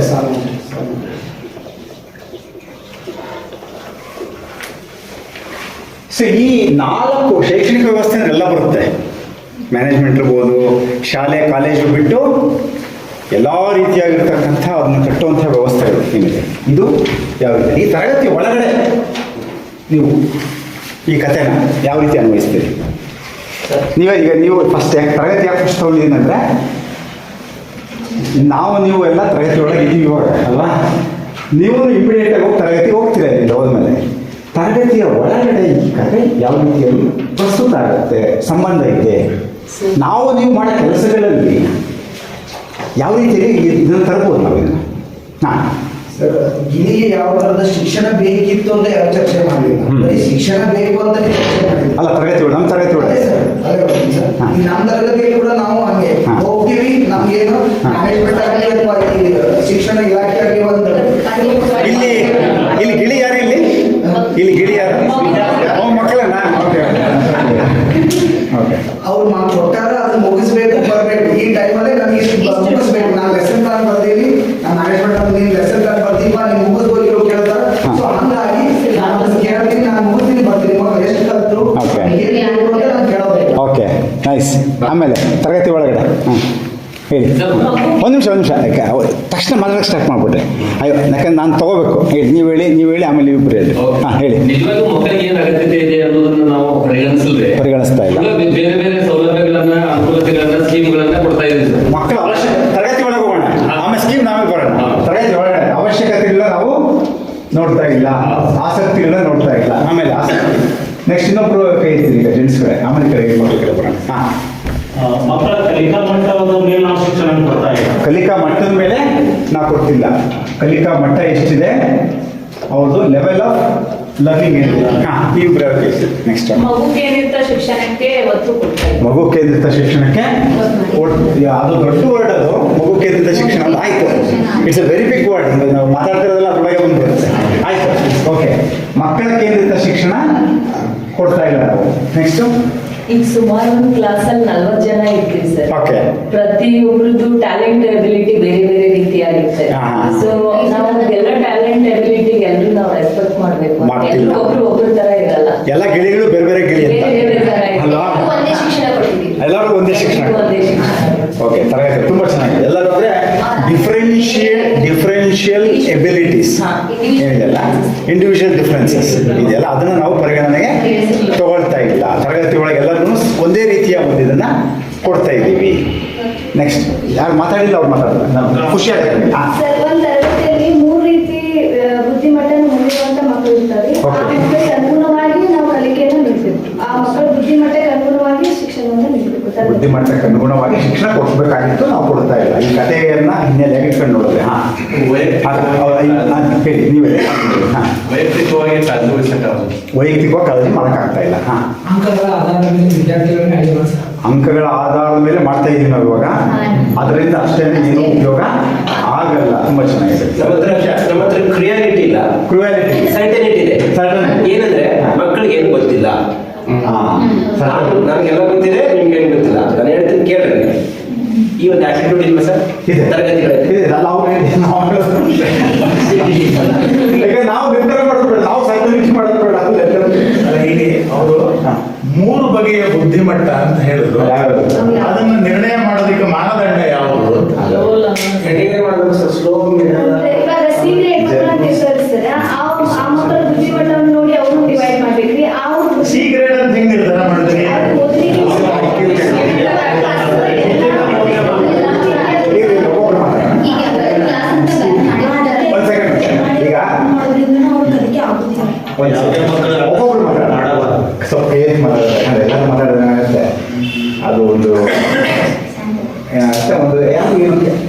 ಅದಕ್ಕೋಸ್ಕರನೇ ಮಾಡಿ. ಸೊ ನೀವು ಹೇಳಿದ್ರೆ 3 ಕ್ಯಾಟಗರಿ, 3 10 ಕ್ಯಾಟಗರಿ ಇರ್ಬೋದು. ಈಗ ಇವ್ರು ಹೇಳಿದ್ದು ಯಾರು ಎಲ್ಲರೂ ಬೇರೆ ಬೇರೆ ಇಲ್ಲ. ಒಂದು ಏನಂದ್ರೆ ಮತ್ತೆ ಕೇವಲ ಅಕಾಡೆಮಿಕ್ ಸ್ಟ್ಯಾಂಡರ್ಡ್ಗಳನ್ನು ಮಾತ್ರ ಪರಿಗಣಿಸಿ ಅಲ್ಲ ಪಟ್ಟಿಲ್ಲ ಅವ್ರಿಗೆ ನಮಗೆ ಯೋಚನೆ ಮಾಡಕ್ ಬರೋದೇ ಹಾಗಿರುತ್ತೆ. ಸರಿ ಅವರು ಅಂದ್ರೆ ಅವ್ರು ಬರೀ 3 ಬಾಕ್ಸ್ ಯೋಚನೆ ಮಾಡಿದ್ದಾರೆ. ಬಟ್ ಅದಷ್ಟೇ ಅಲ್ಲ ಅಂತ, ಅದು it may not be true. ಈಗ ನಮಗೆಲ್ಲ ಏನು ಕೊಟ್ಟಿದ್ದಾರೆ, ಏನು ಮಾಡ್ಲಿಕ್ಕೆ ಹೇಳಿದ್ರೆ ಅದ್ರ ಮೇಲೆ ನೀವು ಹೇಳ್ತಿದ್ದೀರಾ ಪಾಪ ABC ಅಂತ ಆ ಥರ ಹೇಳ್ತೀವಿ. ಬಟ್ ನೀವು ನೋಡಿದಾಗ ಯಾರು ಹೇಳಿದ್ರೆ ಎಲ್ಲರೂ ಬೇರೆ ಬೇರೆ, ಎಲ್ಲರ ಒಂದು ಇದು ಆ ಮಟ್ಟ ಅಂತ ನಾವು ತಗೊಳಕ್ಕೆ ಹೋಗೋದೇ ತುಂಬ ನಾವು ಜಾಸ್ತಿ ಪೆಡಗಾಗಿಕ ಹೋಗೋದು. ಇನ್ನೂ ಚೇರ್ ಸೆಂಟರ್ ಅಂತ ಹೋದಾಗ ಮಕ್ಕಳ ಕೇಂದ್ರಿತ ಅಂತ ಹೋದಾಗ ಕಲಿಕಾ ಮಟ್ಟ ವಿಭಿನ್ನತೆಯನ್ನು ಅಕ್ಸೆಪ್ಟ್ ಮಾಡ್ಕೊಳ್ಳತ್ತೀಯಲ್ಲ, ಅದು ಭಾಳ ಅದಾಯಿತು. ಅದನ್ನ 3ನೇ ದಿವಸ ಇದೆಯಲ್ಲ, ನಾಡದ್ದು ಹೆಚ್ಚಿಗೆ ಚರ್ಚೆ ಬರುತ್ತೆ. ಅದನ್ನು ಇನ್ನೊಂದು ಉದಾಹರಣೆ ಮೂಲಕ ನಾವು ಚರ್ಚೆ ಮಾಡ್ತೀವಿ. ಅವತ್ತು ಇದನ್ನು ನಾವು ಜ್ಞಾಪಕ ಚರ್ಚೆ ಮಾಡಿ. ಇನ್ಯಾರು ಹೇಳ್ತಾ ಇದ್ರು? ಯಾವ ವಿದ್ಯಾರ್ಥಿಯೂ ದಡ್ಡರಲ್ಲ. ಪ್ರತಿಯೊಬ್ಬ ವಿದ್ಯಾರ್ಥಿಯಲ್ಲೂ ಒಂದೊಂದು ಬಗೆಯ ಜ್ಞಾನ ಇದೆ. ಕಂಡು ಹಿಡಿದು ಅವರಿಗೆ ತಕ್ಕನಾಗಿ ಪಾಠ ಮಾಡುತ್ತೆ ಆದರ್ಶ ಶಿಕ್ಷಣ. ಆದರ್ಶ ಶಿಕ್ಷಣ ಅವ್ರು ದೊಡ್ಡ ದೊಡ್ಡ ಡೆಫಿನೇಷನ್ ಬೇಡ, ಗಿಳಿ ಕತೆ ಇಟ್ಕೊಂಡು ನಾವು ಈಗ ಗಿಳಿ ಕತೆಗೆ ತಕ್ಕಂಗೆ ನಮ್ಮ ತರಗತಿ ಒಳಗೆ ಹೇಳಿ ಪಠ್ಯ ಪುಸ್ತಕಗಳ ಹೊರೆ ಆಗತ್ತೈತ್ರಿ, ಅದ್ರ ತಕ್ಕಂಗೆ ಪಠ್ಯಪುಸ್ತಕದ ಒಂದು ಲೋಡ್ ಭಾಳ ಇದೆ. ಸೊ ಸರಿ ಇದೆ, ಆದರೆ ಅವ್ರಿಗೆ ಆಗದೇ ಇರುವಷ್ಟು ಅವ್ರಿಗೆ ಲೋಡ್ ಇದೆ. ಗಿಳಿಗಳಿಗೆ ಅದು ಆಗುತ್ತೋ ಇಲ್ವೋ ಅಂತ ಒಂದು ನಿಮಿಷ ನಾವು ಚರ್ಚೆ ಮಾಡುವ ಸುಮ್ಮನೆ ಗಿಳಿಗಳಿಗೆ ಆಗುತ್ತೋ ಇಲ್ವೋ ಅಂತ ನಾವು ಯಾರು ನೋಡ್ತಾ ಇಲ್ಲ. ಎಷ್ಟು ಬೇಕು ಅವ್ರಿಗೆ ಎಷ್ಟಾಗುತ್ತೆ ಏನು ಅಂತ ಎಲ್ಲ ನೋಡಿದೀವಿ ಅಂತ ಹೇಳ್ತಾರೆ. ಇಲ್ಲಿ ನೋಡಿದಾಗಲೇ ಗೊತ್ತಿಲ್ಲ. ಇಲ್ಲ ಅವ್ರದ್ದಿದೆ, ಅವ್ರು ಮಾತ್ರ ಜಗತ್ಕೊಂಡ್ಬಿಡ್ತಾರೆ. ಮುಂದೆ ಅವ್ರು ಲಕ್ಷ್ಮೀ ಅವ್ರ ಹತ್ರ, ಲಕ್ಷ್ಮೀ ತಾನೇ ನಿಮ್ಮ ಹೆಸರು? ಲಕ್ಷ್ಮೀ ಅವ್ರ ಹತ್ರನೇ ನೀವು ಹೇಳ್ತೀರ ಸರ್? ಏನಿಲ್ಲ, ಅಲ್ಲಿ ಗಿಳಿಗೆ ಮೂಲಭೂತವಾಗಿ ಏನ್ ಬೇಕಾಗಿತ್ತು ಅದು ದೊರಕಿಲ್ಲ. ಅದೇ ರೀತಿ ಕ್ಲಾಸಲ್ಲೂ ಕೂಡ ಆ ಮಗುವಿಗೆ ಒಂದು ಮುಂದೆ ಬದುಕು ಕಟ್ಕೊಳ್ಳಿಕ್ಕೆ, ಒಂದು ಸಂತೋಷದಾಯಕ ಜೀವನ ನಡೆಸಲಿಕ್ಕೆ ಏನ್ ಕೌಶಲ್ಯ ಬೇಕು ಆ ತರ ಸಿಗ್ತಾ ಇಲ್ಲ. ಎಕ್ಸಲೆಂಟ್. ಆದ್ರೆ ಅಲ್ಲೂ ನಿಮ್ಮ ಒಂದು ಸ್ಟೇಟ್ಮೆಂಟ್ ಅಲ್ಲಿ ಬದುಕು ಕಟ್ಕೊಳ್ಳಿಕ್ಕೆ ಅಂತಿದೆಯಲ್ಲ, ಅದು ಒಂದು ಎಲ್ಲೋ ಒಂದು ಕಡೆ ಮತ್ತೆ ಅದು ಎಲ್ಲೋ ಕರ್ಕೊಂಡು ಬಿಡುತ್ತೆ ನಮ್ಮನ್ನ. ಸಹಜವಾಗಿ ನಾವು ಈಗ ಗಿಳಿಗೆ ನೀವು ಸಂಸ್ಕೃತಿಯನ್ನ, ನಾಗರಿಕತೆಯನ್ನ ಕಲಿಸಕ್ಕೆ ಹೋದಂತಹ ರಾಜನ ಒಂದು ದಡ್ಡತನ ಅದು ಮುಳಿದಾಸರು ಹೇಳಿದ್ರು. ಅದನ್ನ ತಗೊಳ್ಳಿಲ್ಲ. ಯಾಕೆ ತಗೊಳ್ಳಿಲ್ಲ ಅಂದ್ರೆ ಕಥೆಯಾಗಿ ನೋಡೋಣ ಫಸ್ಟ್ ಅಂತ, ಆಮೇಲೆ ತಗೊಳ್ಳೋಣ. ಈಗ ಅದನ್ನು ಹೇಳ್ತಾ ಇದ್ದೀವಿ ನಾವು. ಆ ದಡ್ಡತನ ನಾವು ಮಾಡ್ತಿದೀವ ಅಂತ ಯಾರು ಈಗ ನಾವು ಮಾಡ್ತಾ ಇರೋದು. ಗಿಳಿಗೆ ಒಂದು ಶಕ್ತಿ ಇದ್ದಾಗ, ಅದಕ್ಕೊಂದು ಸಹಜವಾಗಿ ಬಿಟ್ಟಾಗ ಗಿಳಿ ತನ್ನ ಒಂದು ಗೂಡನ್ನು ತಾನು ಕಟ್ಕೊಳ್ಳಿಕ್ಕೆ, ಅಥವಾ ಕೆಲವು ಪಕ್ಷಿಗಳು ಗೂಡು ಕಟ್ತವೆ, ಕೆಲವು ಪಕ್ಷಿಗಳು ಗೂಡು ಕಟ್ತಲೇ ಜೀವನ ಮಾಡ್ತವೆ. ಪಾರಿವಾಳಗಳು ಸುಮ್ಮನೆ ನಮ್ಮ ಮನೆ ಟೆರಸ್ ಮೇಲೆ ಬಂದು 4 ಕಡ್ಡಿ ಇಟ್ಬಿಟ್ಟು ನಾವು ಕೇಳಿದ್ರೆ ಮಗ ಚೆನ್ನಾಗಿರಲ್ಲ. ಅವು ಭಾರಿ ಸುಮಾರುಗಳು. ಅವು ಹೀಗೇನೆ, ಅವಿನ್ನ ಗೂಡು ಕಟ್ಟಿದ್ದಾವೆ ಕಣ. ಅವು ಇನ್ನ ಅವು ಮೊಟ್ಟೆ ಇಡೋದು ಇನ್ನೂ ಲೇಟ್ ಅನ್ಸುತ್ತೆ. ಇಲ್ಲ ಅವು ಪಾರಿವಾಳಗಳು ಬಹಳ ಇಲ್ಲದ್ರೆ ಮತ್ತೆ ಸ್ಟ್ರೈಕ್ ಮಾಡೋದು ಮತ್ತೆ. ಸೊ ಅವು ಹಾಗೇನೆ ಬೇರೆ ಬೇರೆ ಪಕ್ಷಿ. ಗೀಜಗ ಎಷ್ಟು ಚೆನ್ನಾಗಿ ಗೂಡು ಸೇಮ್ ಅಂತ ತಲೆದೊಳಗೆ ಬಂದ್ರೆ ಒಂದ್ ಮಗು ಗೀಜಿಗೆ ಇರ್ಬೋದು, ಒಂದ್ ಮಗು ಇನ್ ಮಗು ಗಿಳಿ ಇರ್ಬೋದು, ಇನ್ನೊಂದು ಮಗು ಕೋಗಿಲೆ ಇರ್ಬೋದು. ಒಂದೊಂದು ಮಗು ಒಂದೊಂದು. ಆಗ ನೀವು ಇದನ್ನ, ಈ ವಿಷಯವನ್ನ ನಾವು ಹಿನ್ನೆಲೆಯಾಗಿ ಇಟ್ಕೊಂಡು ನೋಡಿದಾಗ ಪಾರಿವಾಳ ನಾವು ಲೇಬಲ್ ಮಾಡೋದು ತಪ್ಪಾಗುತ್ತೆ. ಪಾರಿವಾಳ ಏನು ಸೋಮಾರಿ ಅಂತ ನನಗೆ ತಪ್ಪು. ನಾನು have to take back my words ಅಲ್ವಾ. ಗೀಜ್ಗ ತುಂಬ ಶ್ರಮಜೀವಿ ಅಂತ ಹೇಳಿ ತಪ್ಪಾಗುತ್ತೆ. ಬೆಳಿಗ್ಗೆ ಮೊದಲನೇ ಅವಧಿಯಲ್ಲಿ ಮುಳಿದಾಸರು ಹೇಳಿದಾಗ ವಿಕಾಸದ ಹಾದಿಯಲ್ಲಿ ಒಂದೊಂದು ಜೀವಿಗಳು ಒಂದೊಂದು ಥರ ತಮ್ಮ ಇದನ್ನ ಕಟ್ಕೊಂಡಿದ್ದಾವೆ. ಹಾಗೆ ಮಗು ತನ್ನದೇ ಆದ ಒಂದು ಇದರೊಳಗಡೆ ಬಂದಾಗ ಅವ್ರ ಕುಟುಂಬ, ಅವ್ರ ಹಿನ್ನೆಲೆ, ಅದು ಬೆಳೆದಂಥ ಇದರಲ್ಲಿ ತನ್ನದೇ ಆದ ಒಂದು ಇದರಿಂದ ಬರುತ್ತೆ ಮಗು ತರಗತಿ ಒಳಗೆ. ಇದನ್ನ ನಾವು ಎಷ್ಟರ ಮಟ್ಟಿಗೆ ನಾವು ಇದನ್ನ ತಗೊಳ್ತೀವಿ, ನಾವು ಟೀಚರ್ಸ್ ಆಗಿ ನಾವು ಇದನ್ನ ಹಿನ್ನೆಲೆ ಇಟ್ಕೊಂಡು ಎಷ್ಟು ಜನ ತಗೊಳ್ತೀವಿ? ನಾವು ತಗೊಂತೀವ? ನೀವು ಹೇಳ್ಬೇಕು. ಎಷ್ಟು ಜನ ಇವಾಗ ನಾವು ಹೇಳಿದ್ವಿ, ಗೀಜಿಗೆ ಬೇರೆ, ಪಾರಿವಾಳ ಬೇರೆ, ಗಿಳಿ ಬೇರೆ ಎಲ್ಲ ಹೇಳಿದ್ವಿ ನಾವು ಅದನ್ನ. ಆದರೆ ನಾನು ತರಗತಿ ಒಳಗೆ ಹೋಗಿ ಪಾಠ ಮಾಡುವಂಥ ವೇಳೆಯಲ್ಲಿ, ಪಾಠವನ್ನು ಮಕ್ಕಳು ಅರ್ಥ ಮಾಡಿಕೊಳ್ಳುವಂಥ ವೇಳೆಯಲ್ಲಿ ಪಾಠ ಮಾಡುವ ಕ್ರಮಗಳಲ್ಲಿ, ಮಕ್ಕಳು ಅರ್ಥ ಮಾಡಿಕೊಳ್ಳುವ ಕ್ರಮಗಳಲ್ಲಿ, ಅವರು ತೆಗೆದುಕೊಳ್ತಕ್ಕಂಥ ಅಂಕಗಳ ವ್ಯತ್ಯಾಸಗಳಲ್ಲಿ, ಅವರು ಕಲಿಯುವ ವೈವಿಧ್ಯತೆಗಳಲ್ಲಿ, ವಿಭಿನ್ನತೆಗಳಲ್ಲಿ ನಾನು ಯಾವ ರೀತಿಯಲ್ಲಿ ಸ್ಪಂದಿಸ್ತೀನಿ, ನಾನು ಏನಾದರೂ ರಾಜನಿಗಿನ್ನ ಭಿನ್ನವಾಗಿ ಸ್ಪಂದಿಸ್ತೀನ, ರಾಜನ ಸೋದರನಿಗಿನ್ನ ಭಿನ್ನವಾಗಿ ಸ್ಪಂದಿಸ್ತೀನ, ಕಥೆಯಲ್ಲಿರೋ ಪಂಡಿತನಿಗಿನ್ನ ಭಿನ್ನವಾಗಿ ಸ್ಪಂದಿಸ್ತೀನ, whether I am different from all those then are I am also one among them. ನಾನು ರಾಜಕಾರಣ, ನಾನು ಪಂಡಿತನ ಥರನ, ನಾನು ಯಾರು ಎಲ್ಲ ಬರ್ತಾರಲ್ಲ ಒಳಗಡೆ ಕಥೆ ಒಳಗಡೆ ಎಷ್ಟೊಂದು ಜನ, ಎಷ್ಟು ಕಡಿಮೆ ಎಲ್ಲ ಹಾಂ ಎಲ್ಲ ನಾವು ಸಹ ಹಾಗೆ. ನಮ್ಮ ಕಥೆಯ ಉದ್ದೇಶನೇ ಅದು ತರಗತಿ ಒಳಗಡೆ. ಇನ್ನು ಶಾಲೆ ಬರೋಣ. ತರಗತಿಗೆ ಹಲವಾರು ತರಗತಿಗಳ ಸೇರಿಸಿದಾಗ ಶಾಲೆ ಬರುತ್ತೆ. ಶಾಲೆ ತರಗತಿ ಆಚೆ ಮಗು ಸ್ಪಂದನೆಯನ್ನು ಮಾಡುತ್ತೆ. ಅಲ್ಲಿ ಬೇರೆ ಬೇರೆ ಮಕ್ಕಳ ಜೊತೆಗೂ ಬೆರೆಯುತ್ತೆ, ಬೇರೆ ತರಗತಿಯ ಮಕ್ಕಳ ಜೊತೆ ಬೆಳೆಯುತ್ತೆ. ಶಿಕ್ಷಕರು, ನೀವು ಬೇರೆ ಶಿಕ್ಷಕರ ಜೊತೆ ಬೆರೀತೀರಾ. ಸೊ ಅಲ್ಲಿ ಬಂದಾಗ ಈ ಕಥೆಯ ಅನ್ವಯವನ್ನು ಯಾವ ಆ್ಯಸ್ ಎ ಸ್ಕೂಲ್ ಸ್ಟಾಫ್ ರೂಮಲ್ಲಿ ಕೂತ್ರಿ, ಇವರು ಪಾಠ ಮಾಡೋದು, ಇವರು ಪಾಠ ಮಾಡೋದು, ಸಾವಿರ ಪಾಠ ಮಾಡೋದು. ಕ್ಲಾಸ್ ರೂಮಲ್ಲಿ ಒಂದು ನಿಮಿಷ, ಕ್ಲಾಸ್ ಸ್ಟಾಫ್ ರೂಮಲ್ಲಿ ಡಿಸ್ಕಷನ್ ಶುರು ಆಯಿತು ಶಾಲೆ ಒಳಗಡೆ. ಸೊ ಅಲ್ಲಿ ಏನು ಡಿಸ್ಕಷನ್ ಯಾವ ರೀತಿ ಆಯಿತು? ಒಂದು ನಿಮಿಷ, ಇವ್ರು ಏನೋ ಹೇಳ್ತಾರೆ, ಅವ್ರು ನಾನು ಹೇಳೋದಕ್ಕಿಂತ ಮುಂಚೆ ಅವ್ರು ಹೇಳ್ಬಿಟ್ಟಿದ್ದಾರೆ. ಅವ್ರಾಗಲೇ ಈ ಏನೋ ಬಸ್ಸಲ್ಲಿ ಸೀಟ್ ಹಿಡಿಯೋದು ಹಂಗೆ ಹೇಳ್ಬಿಟ್ಟಿದ್ದಾರೆ. ಅವ್ರದ್ದೇನೋ ಮುಗಿಸ್ಬೇಡ. ತರಗತಿಯಲ್ಲಿ ನಾವು ಪಾಠ ಮಾಡುವಾಗ ಯಾವ ಮಗುವಿನ ರೆಸ್ಪಾನ್ಸ್ ಯಾವ ರೀತಿ ಇರುತ್ತೆ ಅನ್ನೋದ್ರ ಬಗ್ಗೆ ನಾವು ಟೀಚರ್ಸ್ ಡಿಸ್ಕಷನ್ ಮಾಡ್ತೀವಿ. ಓಕೆ, ಅಲ್ಲಿ ಯಾವ ರೀತಿ ಇರುತ್ತೆ ಡಿಸ್ಕಷನ್?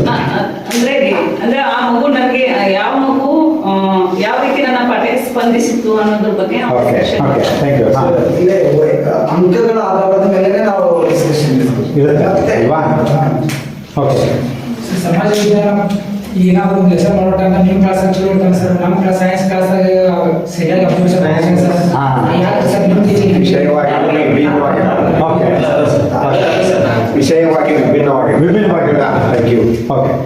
ಸೊ ಇಲ್ಲಿ ನಾವು ಶಾಲೆ ಅಂತ ಬಂದಾಗ ಈ ಕಥೆಯನ್ನು ನಾವು ಶಾಲೆಗೆ ಅನ್ವಯಿಸಿದ್ರೆ, ತರಗತಿ ಆಚೆನೂ ಅನ್ವಯಿಸಿದ್ರೆ, ನಾವು ವಿದ್ಯಾರ್ಥಿಗಳನ್ನು ಕಂಪೇರ್ ಮಾಡ್ತೀವಿ ಅಲ್ವಾ? ನಿಮ್ಮ ಕ್ಲಾಸಲ್ಲಿ ಹುಡುಗರು ಜಾಣಿರ್ತಾರೆ, ನನ್ನ ಕ್ಲಾಸು ABCD ಈ ಇಂಥ ಸೆಕ್ಷನ್ ನೋಡಿದರೆ, ಡಿ ಸೆಕ್ಷನ್ನು ಇಂಥ ಸೆಕ್ಷನ್ನು, ಈ ಕ್ಲಾಸು ಇಂಥ ಕ್ಲಾಸು ಅಲ್ವಾ?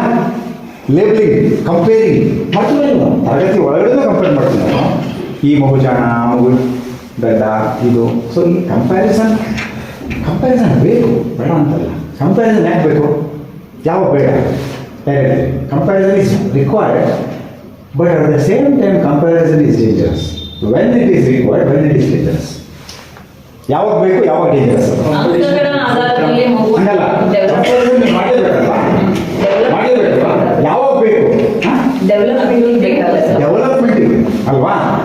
ಮಕ್ಕಳ ಅವಶ್ಯಕತೆಗಳನ್ನ ತಿಳ್ಕೊಳಕ್ಬೇಕು, ಮಕ್ಕಳಿಗೆ ಸಹಾಯ ಮಾಡಬೇಕು.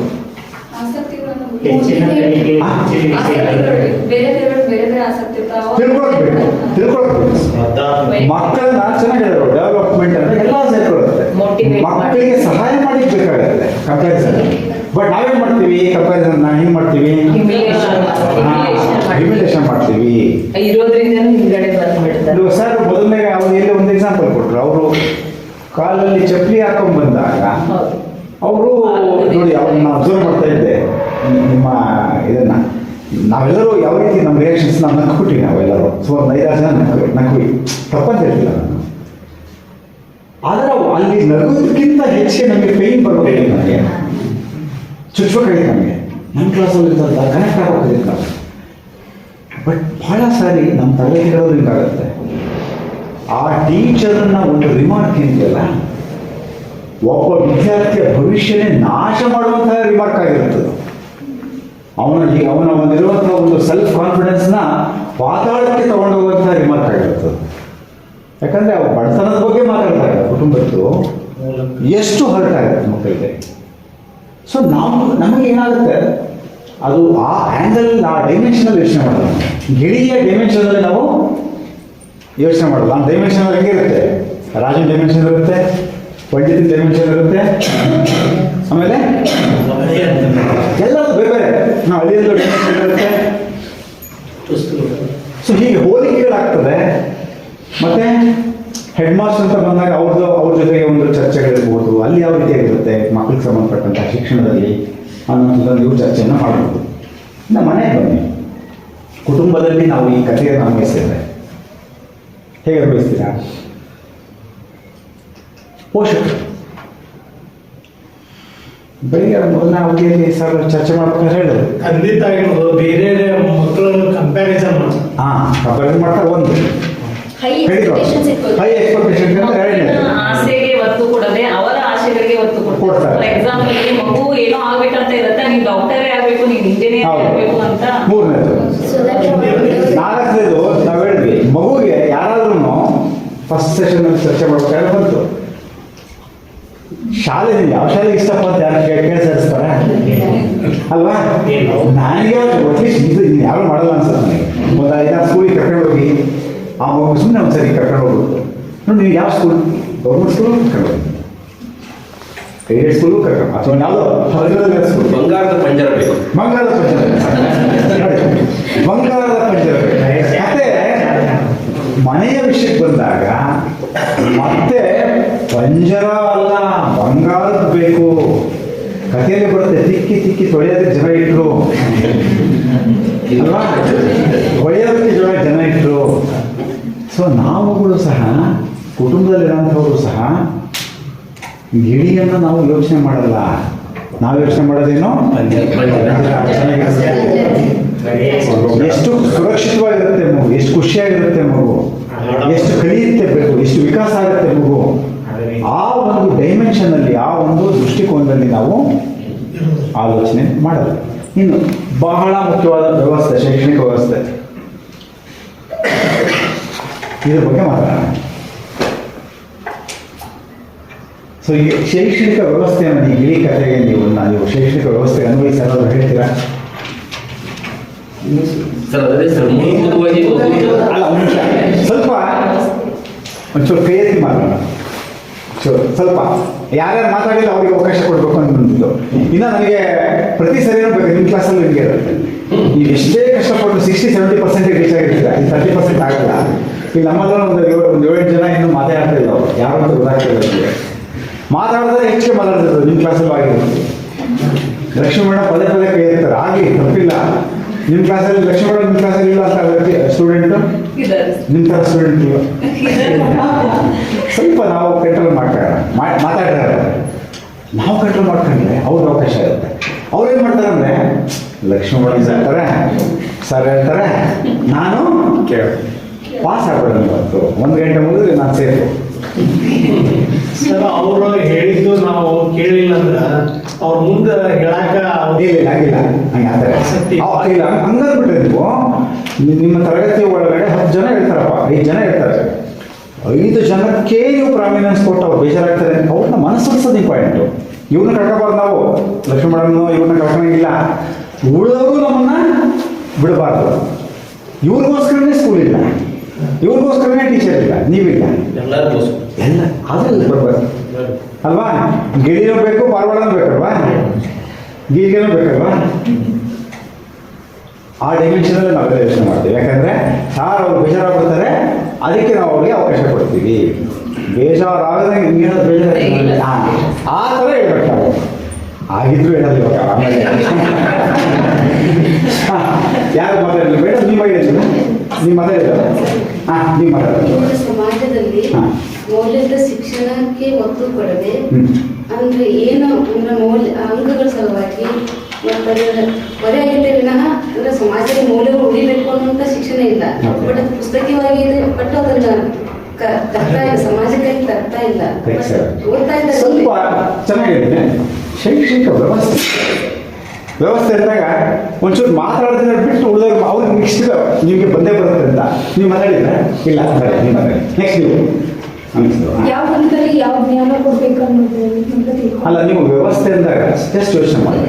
ಗೌರ್ಮೆಂಟ್ ಸ್ಕೂಲ್ ಆದರೆ ಸುಮ್ಮನೆ ನಿಮ್ಗೆ ವ್ಯವಸ್ಥೆ ಅಂದರೆ ಅರ್ಥ ಮಾಡ್ತೀನಿ ನಾನು. ವ್ಯವಸ್ಥೆ ಅಂದರೆ ನೀವು ಒಂದು ನಿಮಿಷ ನೋಡಿ, ನಾವು ಆತರ ಪಡಬಾರ್ದು. ನಾನು ಹೇಳೋದಕ್ಕಿಂತ ಮುಂಚೆ ನೀವು ಹೇಳ್ತೀರಿ ನೀವು ವ್ಯವಸ್ಥೆ ಅಂದ್ರೆ ಏನು ಅಂತ ಅರ್ಥ ಮಾಡ್ತೀನಿ ನಿಮಗೆ. ಸ್ಕೂಲ್ ಇದೆ, ಸ್ಕೂಲ್ ಬಿಟ್ಟಿರೋಂಥವ್ರು ಎಲ್ಲ ವ್ಯವಸ್ಥೆ ಯಾವುದು? ಪ್ರೈವೇಟ್ ಸ್ಕೂಲ್ ಆದರೆ ಮ್ಯಾನೇಜ್ಮೆಂಟು, ಮತ್ತು ಬೋರ್ಡ್ ಆಫ್ ಡೈರೆಕ್ಟರ್ಸು, ಸರ್ಕಾರ, ಗೌರ್ಮೆಂಟು, ಅಲ್ಲಿ ಪಾಲಿಸಿ ಮೇಕರ್ಸು, ಬೇರೆ ಬೇರೆ ಇಲಾಖೆಗಳು, ಪೇರೆಂಟ್ಸ್ ಮಾತಾಡಿದ್ವಿ ನಾವು, ಅದು ವ್ಯವಸ್ಥೆ ಅಂದಾಗ ಎಜುಕೇಶನ್ ಸಿಸ್ಟಮ್. ಈ ಸಿಸ್ಟಮ್ ಈಗೆ ಸಂಬಂಧಪಟ್ಟ ಈ ಕತೆ ಏನು ಹೇಳುತ್ತೆ? ಈ ಕಥೆಯನ್ನ ನೀವು ಸಿಸ್ಟಮ್ಗೆ ಇದು ಮಾಡಿದ್ರೆ ಇಲ್ಲ ಅವರು ಮಾತಾಡ್ತಿದ್ದಾರೆ. ಹೌದಾ? ಅದನ್ನ ನೀವು ಶಿಕ್ಷಣದ ಉದ್ದೇಶವನ್ನು ಇಟ್ಕೊಂಡು ಬೋಧನೆ ಮಾಡಬೇಕು ಅಂತಲ್ಲ, ಈ ನಮ್ಗೆ ಏನು ನಡೀತಾ ಇದೆ ಅಂತ ಶೈಕ್ಷಣಿಕ ವ್ಯವಸ್ಥೆ ಇವಾಗ ಏನು ನಡೀತಾ ಇದೆ? ಅವರೆಲ್ಲ ಕೈ ಎತ್ತ ಅವ್ರಿಗೆಲ್ಲ ಕೊಟ್ಟೆ ಅವಕಾಶ ನೀವು ಶುರು ಮಾಡ್ಬಿಟ್ರಲ್ಲ. ಕೈ ಎತ್ತಿದ ಮೇಲೆ ಇವ್ರಾದ್ಮೇಲೆ ನೀವು ಶಿಕ್ಷಣ ವ್ಯವಸ್ಥೆಯಲ್ಲಿ ರಾಜನ ಆದ್ಮೇಲೆ ಅಲ್ಟಿಮೇಟ್ ಆಗ್ಬಿಟ್ಟಿದ್ವಿ ಸರ್. ಕೆಳಗೆ ಬರೋ ಪಾತ್ರಗಳೆಲ್ಲ ಆದ್ಮೇಲೆ ಬಿಸಿ ಆಗ್ಬಿಟ್ಟಾರ್ರಿ. ಸೊ ಗಮನ ಹರಿಸೋದು ಸ್ವಲ್ಪ ನಿರ್ಧರಿತರಿಗೆ ಅವಕಾಶ ಇಲ್ಲ ಸರ್. ನಿಜವಾಗಿ ಏನಾಗತ್ತಿದೆ ಇದೆ ಅದನ್ನು ಒದಗಿಸೋದನ್ನು ಬಿಟ್ಟು ಸೈಕಲ್ ಹೊಟ್ಟೆ ಎಲ್ಲವನ್ನೂ ಕೊಡ್ತಾ ಇದೀವಿ ಸರ್. ವ್ಯವಸ್ಥೆ is busy but in its own way it's busy. Okay, very good. Sir, ಮಕ್ಕಳಿಗೆ ಯಾವ ನೀವು ಕೈ ಎತ್ತಿದ್ರೆ ಮುಂಚೆ ಯಾವ ಯಾವ ಯೋಜನೆಗಳು ಬೇಕಲ್ಲ ಅದನ್ನು ಬಿಟ್ಟು ಅನಾವಶ್ಯಕ ಯೋಜನೆಗಳು ಆಗ್ತಾ ಇದ್ದಾರೆ. ಓಕೆ, ಶಾಲೆಗಳು ಸರ್, ಅಲ್ಲಿ ರಾಜ ಇದ್ದವ್ರಿ ಮೇಲ್ವಿಚಾರಣೆ ಮಾಡಬಹುದು. ಅವ್ನು ಹೇಗೆ ಮೇಲ್ವಿಚಾರಣೆ ಮಾಡಬಹುದು? ಆ ವ್ಯವಸ್ಥೆಯಲ್ಲಿ ಏನಾಯ್ತು ಅಂದ್ರೆ ತಮ್ಮ ತಪ್ಪುಗಳನ್ನೆಲ್ಲ ಮುಚ್ಚಿ ಹಾಕಿರೋರು ಅಲ್ಲಿ ಪಕ್ಷ. ಈ ನಮ್ಮ ಶಿಕ್ಷಣ ವ್ಯವಸ್ಥೆಯಲ್ಲಿ ಹೆಂಗೈತೆ ಅಂದ್ರೆ ಹೇಗೆ ಮೇಲ್ವಿಚಾರಣೆ ಮಾಡೋದು ಬಹಳ ಜನ ಫೋನ್ ಹಚ್ಚಿ ಹೇಳ್ತಾರೆ ಅಂದ್ರೆ ನಾವು ಮೇಲ್ವಿಚಾರಣೆಗೆ ಬರ್ಬೋದು ಎಲ್ಲ ರೆಡಿ ಇಟ್ಬೋದು.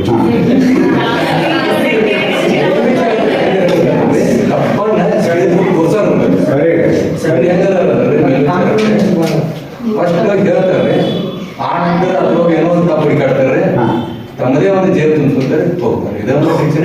ಆಯ್ತು, ಓಕೆ.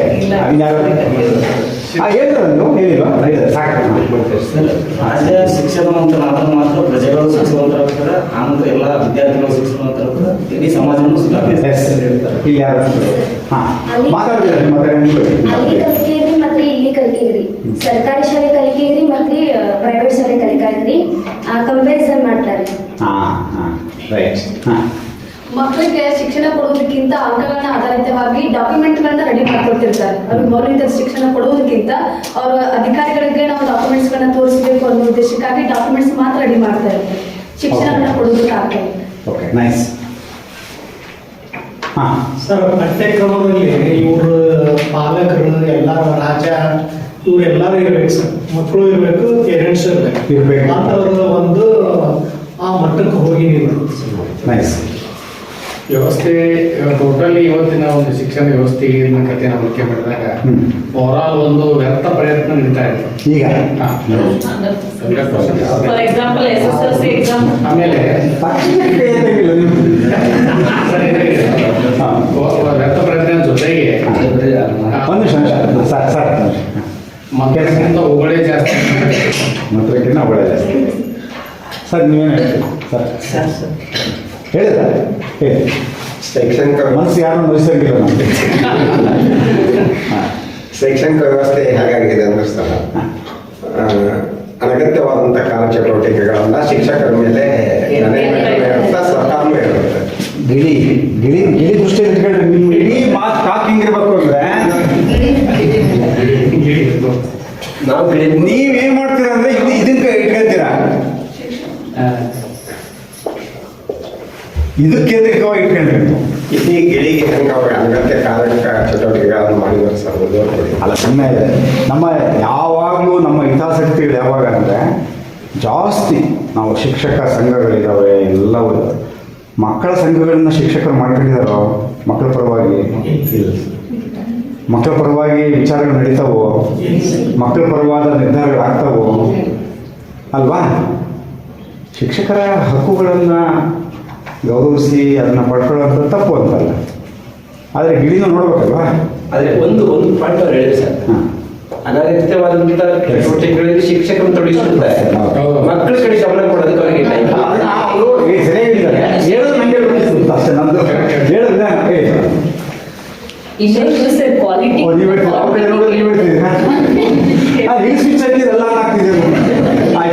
ಕ್ವಾಲಿಟಿಗಿಂತ ಕ್ವಾಂಟಿಟಿ ಕೇಳ್ತಾರೆ ಸರ್. ಕ್ವಾಲಿಟಿ ಎಷ್ಟಿದೆ ಮಕ್ಕಳಿಗೆ ಓದ್ಲಿಕ್ಕೆ ಬರೋದ ಅದ್ ನೋಡಲ್ಲ, ರಿಸಲ್ಟ್ ನೋಡ್ತಾರೆ. ಶೈಕ್ಷಣಿಕ ವ್ಯವಸ್ಥೆ ಸರ್ 2 ವರ್ಷಕ್ಕೊಮ್ಮೆ ಚೇಂಜ್ ಮಾಡ್ಬಿಡ್ತಾರೆ. ಇವಾಗ ಫಾರ್ ಎಕ್ಸಾಂಪಲ್ SSLC ಎಕ್ಸಾಮ್ ಅಂತ ತಗೊಂಡಾಗ ನಾವು 3 ಸಾರಿ ಎಕ್ಸಾಮ್ ಅನ್ನ ಇಟ್ಟಿದ್ರು ಸರ್.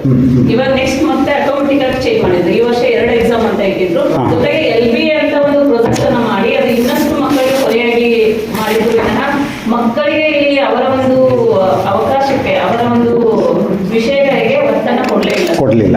ಇದು ಒಂದು ಶಿಕ್ಷಣ ವ್ಯವಸ್ಥೆ ಮಕ್ಕಳಿಗೆ ಹೊರೆಯಾಗ್ತದೆ. ಎಸ್ ನೋಡ್ರಿ, ಅವ್ರ ಮಾತು ಕೇಳಿಸ್ಕೊಂಡಿದ್ದೀನಿ. ಯಾರು ಹೇಳ್ತಿದ್ದಿಲ್ಲ ಬೇಜಾರಾಗ್ತಾರೆ ಅಂತ. ಬೇಜಾರಾಗ್ಬಿಟ್ಟಿಲ್ಲ. ಯಾರು ಹೇಳಿದ್ದು? ನೀವು ಹೇಳಿದ್ದಲ್ಲ. ಹಾಂ, ಇನ್ಯಾರು ಮಾತಾಡದಿರಿ? ಯಾರು ಮಾತಾಡದೆ? ಎಲ್ಲರೂ ಮಾತಾಡಿದ್ರ? ನೋಡಿ, ಇಷ್ಟು ನನಗೆ ಖುಷಿ ಆಯ್ತು. ಇವಾಗ ಎಲ್ಲರೂ ಸರಿ. ಹಾಂ, ಹೇಳಿ. थोड़ी समझ नहीं आई थी, फिर मैंने थोड़ा सा ट्रांसलेट करने का ट्राई किया, तो मुझे लगता है sir private and English medium school and Kannada medium school, तो इसमें सर हम इंग्लिश मीडियम स्कूल हम बोलते क्वालिटी अच्छा है और कन्नड़ा मीडियम स्कूल की वहाँ आज के पेरेंट्स वहाँ अपने बच्चों को डालना नहीं चाहते, क्योंकि सर यहाँ पर जो प्राइवेट वाले हैं वहाँ पर पेरेंट्स कंप्लेंट कर सकते हैं टीचर्स के बारे में, या फिर स्टूडेंट भी कंप्लेंट कर सकते हैं कि यहाँ पर अच्छा नहीं सिखाया जा रहा है, मुझे दूसरे स्कूल में जाना है, और प्रिंसिपल से कंप्लेंट कर सकते हैं और वहाँ पर वो टीचर्स को बदल सकते हैं. इसलिए वहाँ के टीचर्स खुद को अपडेट करते रहते हैं. लेकिन जो गवर्नमेंट स्कूल है, एक बार उनको नौकरी मिल गई, मतलब जैसे कि यहाँ पर इस पक्षी को सिखाया जा रहा है कि उनके मेथड को बेस्ट समझा जाए, क्योंकि उनको बेस्ट है ऐसा माना जा रहा है सर. तो मतलब जो गवर्नमेंट टीचर्स है वो कैसे सिखा रहे, उनके पास कभी भी नॉलेज रहता है, फिर भी वो अच्छे से सिखा रहे हैं या नहीं, वो कोई नहीं देखता सर. तो वो प्रॉब्लम है, इसलिए क्वालिटी का डिफरेंस है. इतना स्टोरी समझ लीजिए. Okay. So you are telling in government schools, even teacher, since there is a permanent job, then they don't actually change their methods of teaching and all that, isn't it? Allah, it is her view. It is her view. Let us not dispute her view. Let us accept and respect that view. So ಮುಗೀತಾ ಎಲ್ಲರೂ? ನಾನು ಹೇಳ್ಬೋದಾ? ಹಾಂ, okay. So ತುಂಬ ಚೆನ್ನಾಗಿ ಆಲೋಚನೆ ಮಾಡಿದ್ರಿ. ಇಲ್ಲಿ ನಾವು ವ್ಯವಸ್ಥೆ ಅಂತ ನೋಡಿದಾಗ ಇಡೀ ವ್ಯವಸ್ಥೆ ಕಥೆಯಲ್ಲಿರೋಂತಹ ವ್ಯವಸ್ಥೆ ಥರನೇ ತುಂಬ ಬ್ಯುಸಿ ಇದೆ ವ್ಯವಸ್ಥೆ ಅಲ್ವಾ? ಕಥೆಯಲ್ಲಿ ಬರೋಂಥ ಏನು ಫಂಡಿಂಗ್ ರಾಜ ಎಲ್ಲದಕ್ಕೂ ಹಣಕಾಸು ಕೊಡ್ಲಿಕ್ಕೆ ಶುರು ಮಾಡ್ದ, ಪಾಲಿಸಿ ಮಾಡ್ಲಿಕ್ಕೆ ಶುರು ಮಾಡ್ದ. ಗಿಳಿಗೆ ಕೊರತೆ ಇಲ್ಲ, ಫಂಡಿಗೆ ಕೊರತೆ ಇಲ್ಲ. ಎಲ್ಲರೂ ಮಧ್ಯ ಎಲ್ಲ ಜೇಬ್ ತುಂಬ್ಕೊಂಡು ಹೋದ್ರು. ಎಲ್ಲರೂ ಕೆಲಸ ಮಾಡಿದ್ದಾರೆ ಇಲ್ಲಿ. ಯಾರು ಸುಮ್ಮನೆ ಜೇಬ್ ತುಂಬ್ಕೊಂಡು ಹೋಗಿಲ್ಲ ಇಲ್ಲಿ ಅಲ್ವಾ? ಎಲ್ಲರೂ ಕೆಲಸ ಮಾಡಿದ್ದಾರೆ. All decisions have been taken, all funds have been utilized. There is no dearth of funds. ಹಣಕ್ಕೆ ಕೊರತೆ ಇಲ್ಲ ಗಿಳಿ ಕಥೆಯಲ್ಲಿ. ನಮ್ಮ ಈ ಕಡೆ ಬಂದ್ರೂ ನಮಗೂ ಹಣಕ್ಕೆ ಕೊರತೆ ಇಲ್ಲ. ಆದರೆ ಇಲ್ಲೂ ಸಹ ಪಾಲಿಸಿ ಮೇಕರ್ಸ್ ಇದ್ದಾರೆ, ಇಲ್ಲೂ ಸಹ ಹಣ ಖರ್ಚಾಗ್ತಾ ಇದೆ, ಇಲ್ಲೂ ಸಹ ಎಲ್ಲವೂ ಕಥೆ ಥರನೇ ಆಗ್ತಾಯಿದೆ. But the thing is the objective. ಕಥೆಯಲ್ಲೂ ಸಹ ಆಬ್ಜೆಕ್ಟಿವ್ ಆಗಲಿಲ್ಲ. ಇಲ್ಲಿ ನಮ್ಮಲ್ಲಿ ಆಬ್ಜೆಕ್ಟಿವ್ ಆಗ್ತಾ ಇದೆ, ಆಗ್ತಿಲ್ಲ ಅಂತ ನಾವು ಬ್ಲೈಂಡಾಗಿ ಸ್ಟೇಟ್ಮೆಂಟ್ ಕೊಡೋಕ್ಕಾಗ್ತಿಲ್ಲ. ಆದರೆ ಎಷ್ಟಾಗಬೇಕು, ಏನಾಗಬೇಕಿತ್ತು, ಏನು ನಮ್ಮ ಶಿಕ್ಷಣ ವ್ಯವಸ್ಥೆ ಮಕ್ಕಳ ಪರವಾಗಿ ಹೇಗೆ ರೂಪುಗೊಳ್ಬೇಕಾಗಿತ್ತು, ಮಕ್ಕಳ ನಿಲುವುಗಳನ್ನು ನೀವೆಲ್ಲ ಮೊದಲನೇ ತರಗತಿ ಒಳಗಡೆದ್ದೇನು ಚರ್ಚೆ ಮಾಡಿದ್ರಿ, ಆ ಥರದ ಒಂದು ವ್ಯವಸ್ಥೆಯನ್ನು ನಾವು ನಿರ್ಮಾಣ ಮಾಡಲಿಕ್ಕೆ ಮಕ್ಕಳ ಬೇಕುಬೇಡಗಳನ್ನು, ಮಕ್ಕಳಿಗೆ ಪೂರಕವಾಗಿರೋಂಥ ಒಂದು ಇದನ್ನು, ಒಂದು ಹ್ಯುಮ್ಯಾನಿಟೇರಿಯನ್ ಆದ ಒಂದು ಮಾನವೀಯವಾಗಿರ್ತಕ್ಕಂಥ ಒಂದು ಅಪ್ರೋಚನ್ನು ನಾವು ತಗೊಳ್ಳಿಕ್ಕೆ ನಮ್ಮ ಇಡೀ ವ್ಯವಸ್ಥೆ ಏನಿದೆಯಲ್ಲ ಅದು ಎಲ್ಲೋ ಒಂದು ಕಡೆ ಬಿಡ್ತಾ ಇಲ್ಲ. ಶಿಕ್ಷಕರು ಮನಸ್ಸು ಮಾಡಿದ್ರೂ ಅವ್ರಿಗೂ ಸಹ ಅದು ನಾವು ಸಹ ಒಂದು ವ್ಯವಸ್ಥೆ ಭಾಗ ಆಗಿರೋದ್ರಿಂದ. ಅಂದರೆ ಇಲ್ಲಿ ನಿರ್ಧಾರಗಳ ತಪ್ಪಿಲ್ಲ, ನಿರ್ಧಾರಗಳ ಹಿಂದಿರುವ ಕುರುಡುತನ ತಪ್ಪಿದೆ. ನಿರ್ಧಾರ ಏನೋ ಈಗ ಎಲ್ಲರೂ ಸಹ ಈಗ ಸೇಮ್ ಕಥೆನ ಇಲ್ಲಿ ಅನ್ವಯಿಸಿದರೆ ಸರ್ಕಾರ ಮಾಡ್ತಿರ್ತಕ್ಕಂಥ ಯೋಜನೆಗಳು, ಕಾರ್ಯಕ್ರಮಗಳು, ವಿಚಾರಗಳು, ಮೀಟಿಂಗುಗಳು ಎವ್ರಿಬಡಿ ಈಸ್ ಬ್ಯುಸಿ. ನೀವು ನೋಡಿ, ನನಗೆ since I worked from state level to school level ಕೆಲಸ ಮಾಡಿದ್ದೀನಿ ನಾನು. ನೀವು ಸ್ಟೇಟ್ ಆಫೀಸುಗಳಲ್ಲಿ ನೀವು ನೋಡಿದ್ರೆ ಒಬ್ರಿಗೂ ಬಿಡುವೆ ಇರಲ್ಲ ನಿಮಗೆ. ಬೆಳಗ್ಗೆ ಹೋಗ್ಬಿಟ್ರೆ ನಿಮಗೆ ರಾತ್ರಿ 9 ಗಂಟೆವರೆಗೂ ಒಂದಲ್ಲ ಒಂದು ಮೀಟಿಂಗಲ್ಲಿ ಬ್ಯುಸಿಯಾಗಿರ್ತಾರೆ. ಒಂದಲ್ಲ ಒಂದು ಚರ್ಚೆಯಲ್ಲಿ, ಒಂದಲ್ಲ ಒಂದು ರಿಪೋರ್ಟ್ ರೆಡಿ ಮಾಡ್ತಿರ್ತಾರೆ, ಒಂದಲ್ಲ ಒಂದು ಎವ್ರಿಬಡಿ ಆರ್ ಬ್ಯುಸಿ. ತುಂಬ ಎಲ್ಲರೂ ವೇಗವಾಗಿ ಕೆಲಸ ಮಾಡ್ತಾ ಇದ್ದಾರೆ ಗಿಳಿಗಳಿಗೋಸ್ಕರವಾಗಿ. ಆದರೆ whether that type of busy urgency ಅದೇನಿದೆಯಲ್ಲ, ಅಷ್ಟೊಂದು ತುರ್ತಿನ ಕೆಲಸಗಳು ಬೇರೆ ಬೇರೆ ಲೆವೆಲ್ಗಳಲ್ಲಿ, ಸೇಮ್ ಡಿಸ್ಟ್ರಿಕ್ಟ್ ಲೆವೆಲಲ್ಲಿ ಕೆಲಸ ಮಾಡ್ತಾ ಇದ್ದಾರೆ, ಸೇಮ್ ಬ್ಲಾಕ್ ಲೆವೆಲಲ್ಲಿ ಕೆಲಸ ಮಾಡ್ತಾ ಇದ್ದಾರೆ, ಸೇಮ್ ಕ್ಲಸ್ಟರ್ ಅಂತ ಇದೆ ಅಲ್ಲೂ ಮಾಡ್ತಾ ಇದ್ದಾರೆ. ಎಲ್ಲರೂ ಬ್ಯುಸಿ, ಟೀಚರ್ಸು ಬ್ಯುಸಿ.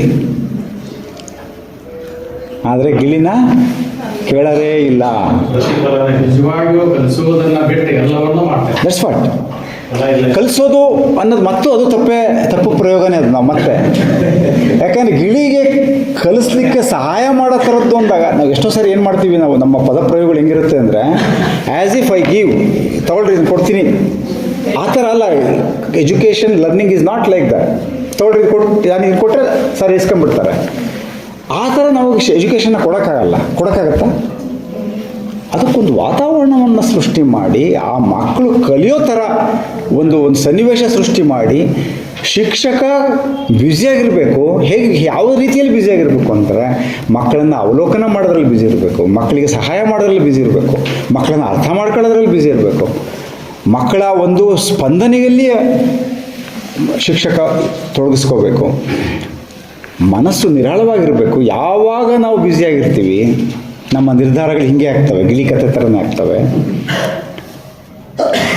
ಎಲ್ಲ ಶಾಲೆಯಲ್ಲಿರ್ತಕ್ಕಂಥ ಶಿಕ್ಷಕರನ್ನು ಸೇರಿಕೊಂಡು ಎಲ್ಲರೂ ತುರ್ತಾಗಿ ವೇಗವಾಗಿ ಹೆಚ್ಚು ಹಣ ಉಪಯೋಗಿಸಿ ಮಾಡುವಂತಹ ಕೆಲಸಗಳು ಶಿಕ್ಷಣಕ್ಕೆ, ಮಕ್ಕಳ ವ್ಯಕ್ತಿತ್ವಕ್ಕೆ ಪೂರಕವಾಗಿ ಅಲ್ಲಿ ಆಗ್ತಾ ಇದ್ದಾವ ಅನ್ನುವಂತಹ ಆ ನಿಂದಕರು ಅಂತ ಸ್ವಾಮೀಜಿಗಳು ಹೇಳಿದ್ರು. ಅವಾಗ ಅವ್ರಿಗೆ ಯಾರು ಕೇಳಿಸ್ಕೊಂತಿಲ್ಲ ಅಂತ. ಈಗಲೂ ಇದ್ದಾರೆ, ಎಲ್ಲೋ ಹೇಳೋವಂಥವ್ರು ಶಿಕ್ಷಕರಲ್ಲಿ ಇದ್ದಾರೆ ಎಷ್ಟೋ ಜನ. System has to change. ಪೋಷಕರಿದ್ದಾರೆ ಸೆನ್ಸಿಬಲ್ ಆಗಿರೋವಂಥವ್ರು. ಸಮಾಜದಲ್ಲಿರ್ತಕ್ಕಂಥ ನಾಗರಿಕ ಸಮಾಜದಲ್ಲಿರ್ತಕ್ಕಂಥವ್ರು ಎಷ್ಟೋ ಜನ ಇದ್ದಾರೆ. ಆದರೆ ಗಿಳಿಯ ಕಥೆ ಥರನೇ ನಾವೆಲ್ಲರೂ ಸಹ ಕಿವುಡರಾಗಿದ್ದೀವಿ. ವ್ಯವಸ್ಥೆ ಏನಾಗಿದೆ, it has become blind because of the objectives are good. Hey, we are doing correct. Of course you are doing correct, but the approach is not good. Results are not good. Certainty, ನಾನು ಹಿಂಗೆ ಮಾಡ್ತಿರೋದು ಸರಿ ಹೋಗುತ್ತೆ. ರಾಜ ತೀರ್ಮಾನ ತೊಗೊಂಡಿದ್ದು, ಪಂಡಿತರು ತೀರ್ಮಾನ ತೊಗೊಂಡಿದ್ದು, ಪ್ರತಿಯೊಬ್ಬರು ತೀರ್ಮಾನ ತೊಗೊಂಡಿದ್ದು ಸರ್ಟನಿಟಿ. ಒಳ್ಳೇದು ಹಾಗೆ ಆಗುತ್ತೆ. ಆದರೆ ಅದಾಗಿದ್ದೇ ಕ್ರೂರತನ ಆಗಿದ್ದದು. ಒಳ್ಳೆಯದೇನೆ ಮಾಡೋಕ್ಕೆ ಹೋಗಿದ್ದು ನಾವು, ಆಗಿದ್ದೇನಾಯಿತು, ಗಿಳಿ ಸತ್ತೇ ಹೋಯ್ತು.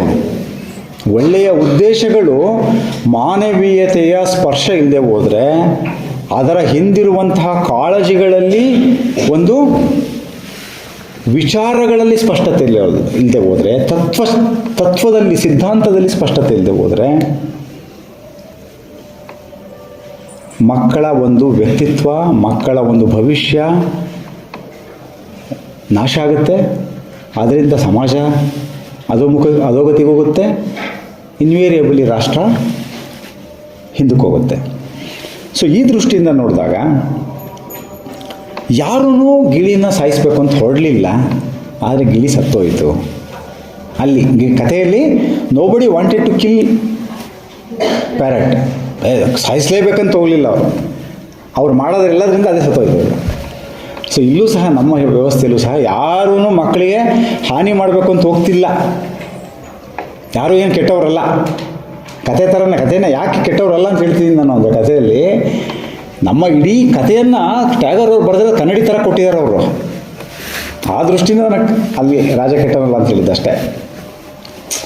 ಅಲ್ಲಿಗೆ ಮೊದಲನೇ ಸೆಂಟೆನ್ಸ್ಗೆ ನಿಂತ್ಬಿಟ್ರೆ ನಾವು ಕೆಟ್ಟವನಂತಲೇ ಹೇಳ್ಬೇಕಾಗತ್ತೆ. ಇಲ್ಲೂ ಸಹ ನಮ್ಮಲ್ಲಿರೋ ರಾಜರು ಇರ್ಬೋದು, ನಮ್ಮಲ್ಲಿರೋ ವ್ಯವಸ್ಥೆ ಇರ್ಬೋದು, ಯಾರೂ ಕೆಟ್ಟವರಲ್ಲ. Everybody is good, but their decisions are not rational. Their decisions and thinking are not based on child friendly or child centered approach, and they are not listening. They are not reflective. ಮಧ್ಯ ನಿಂತು ಕೇಳಿ ಯಾರ್ಯಾರೋ ಹೇಳೋದನ್ನು ಕೇಳಿಸ್ಕೊಂಡು ವ್ಯವಸ್ಥೆಯನ್ನು ಕಟ್ಟುವಂತಹ ಒಂದು ಶ್ರಮ, ಆ ಒಂದು ಕಾಳಜಿಯನ್ನು ಅಲ್ಲಿ ಮಾಡ್ತಾ ಇಲ್ಲ. ಸೊ ಅದರಿಂದ ಗುಡ್ ಇಂಟೆನ್ಷನ್ಸ್ ವಿತೌಟ್ ಎಂಪತಿ, ನೋಡಿ ಈ ಸ್ಟೇಟ್ಮೆಂಟ್ ನೋಡಿ, good intentions without empathy can become violence. ಯಾವುದು ಹಿಂಸೆ ಅಂತ ಅನ್ನಿಸ್ಕೊಳ್ಳುತ್ತೆ ಅಂದರೆ ಅನುಭೂತಿ ಇಲ್ಲದ ಒಂದು ನಿರ್ಧಾರಗಳು. ಅದು ಗಿಳಿಯ ಕಥೆನೇ ಇರಬಹುದು, ಶಿಕ್ಷಕಂದೇ ಇರಬಹುದು, ಆಡಳಿತಗಾರದ್ದೇ ಇರಬಹುದು, ಅಥವಾ ಇನ್ಯಾವುದೇ ವ್ಯವಸ್ಥೆ ಇರಬಹುದು. ಅನುಭೂತಿ ಇಲ್ಲದ ಒಂದು ನಿರ್ಧಾರಗಳು ಏನಿದೆ ಹಿಂಸೆ ಅಂತ ಅನ್ನಿಸ್ಕೊಳ್ಳುತ್ತೆ. Education without listening becomes apprehension. ಕೇಳಿಸಿಕೊಳ್ಳದೆ ನೀಡುವಂತಹ ಶಿಕ್ಷಣ ಅಥವಾ ಬೋಧನೆ ಅದೊಂದು ದಮನಕಾರಿ. ನಾವು ಎಷ್ಟು ಸರಿ ಮಾಡ್ತೀವಿ, ಮಕ್ಕಳೇನೋ ಹೇಳಕ್ಕೆ ಹೊರಟಿರ್ತಾರೆ, ಕೇಳಿಸ್ಕೊಳ್ಳೋದೇ ಇಲ್ಲ. ಕೇಳಿಸಿಕೊಳ್ಳಲಾರದ ವ್ಯವಸ್ಥೆ ಏನಿದೆಯಲ್ಲ, ಮಕ್ಕಳನ್ನು ಗಿಳಿ ಕಥೆ ಥರನೇ ನಾವು ಮಕ್ಕಳು ಹೇಳೋದನ್ನು ಸಾರ್ ಅವ್ರು ಹೇಳಲ್ಲ. ಯಾಕೆ ಹೇಳಲ್ಲ ಅಂದರೆ ಹೇಳಕ್ಕೆ ಬಿಟ್ಟೇ ಇಲ್ಲ ನಾವು ಇದುವರೆಗೂ. 1ನೇ ಕ್ಲಾಸಿಂದ ಬಿಟ್ಟರೆ ಅವ್ರು ಹೇಳ್ತಾರೆ 10ನೇ ಕ್ಲಾಸಿಗೆ ಬಂದಾಗ.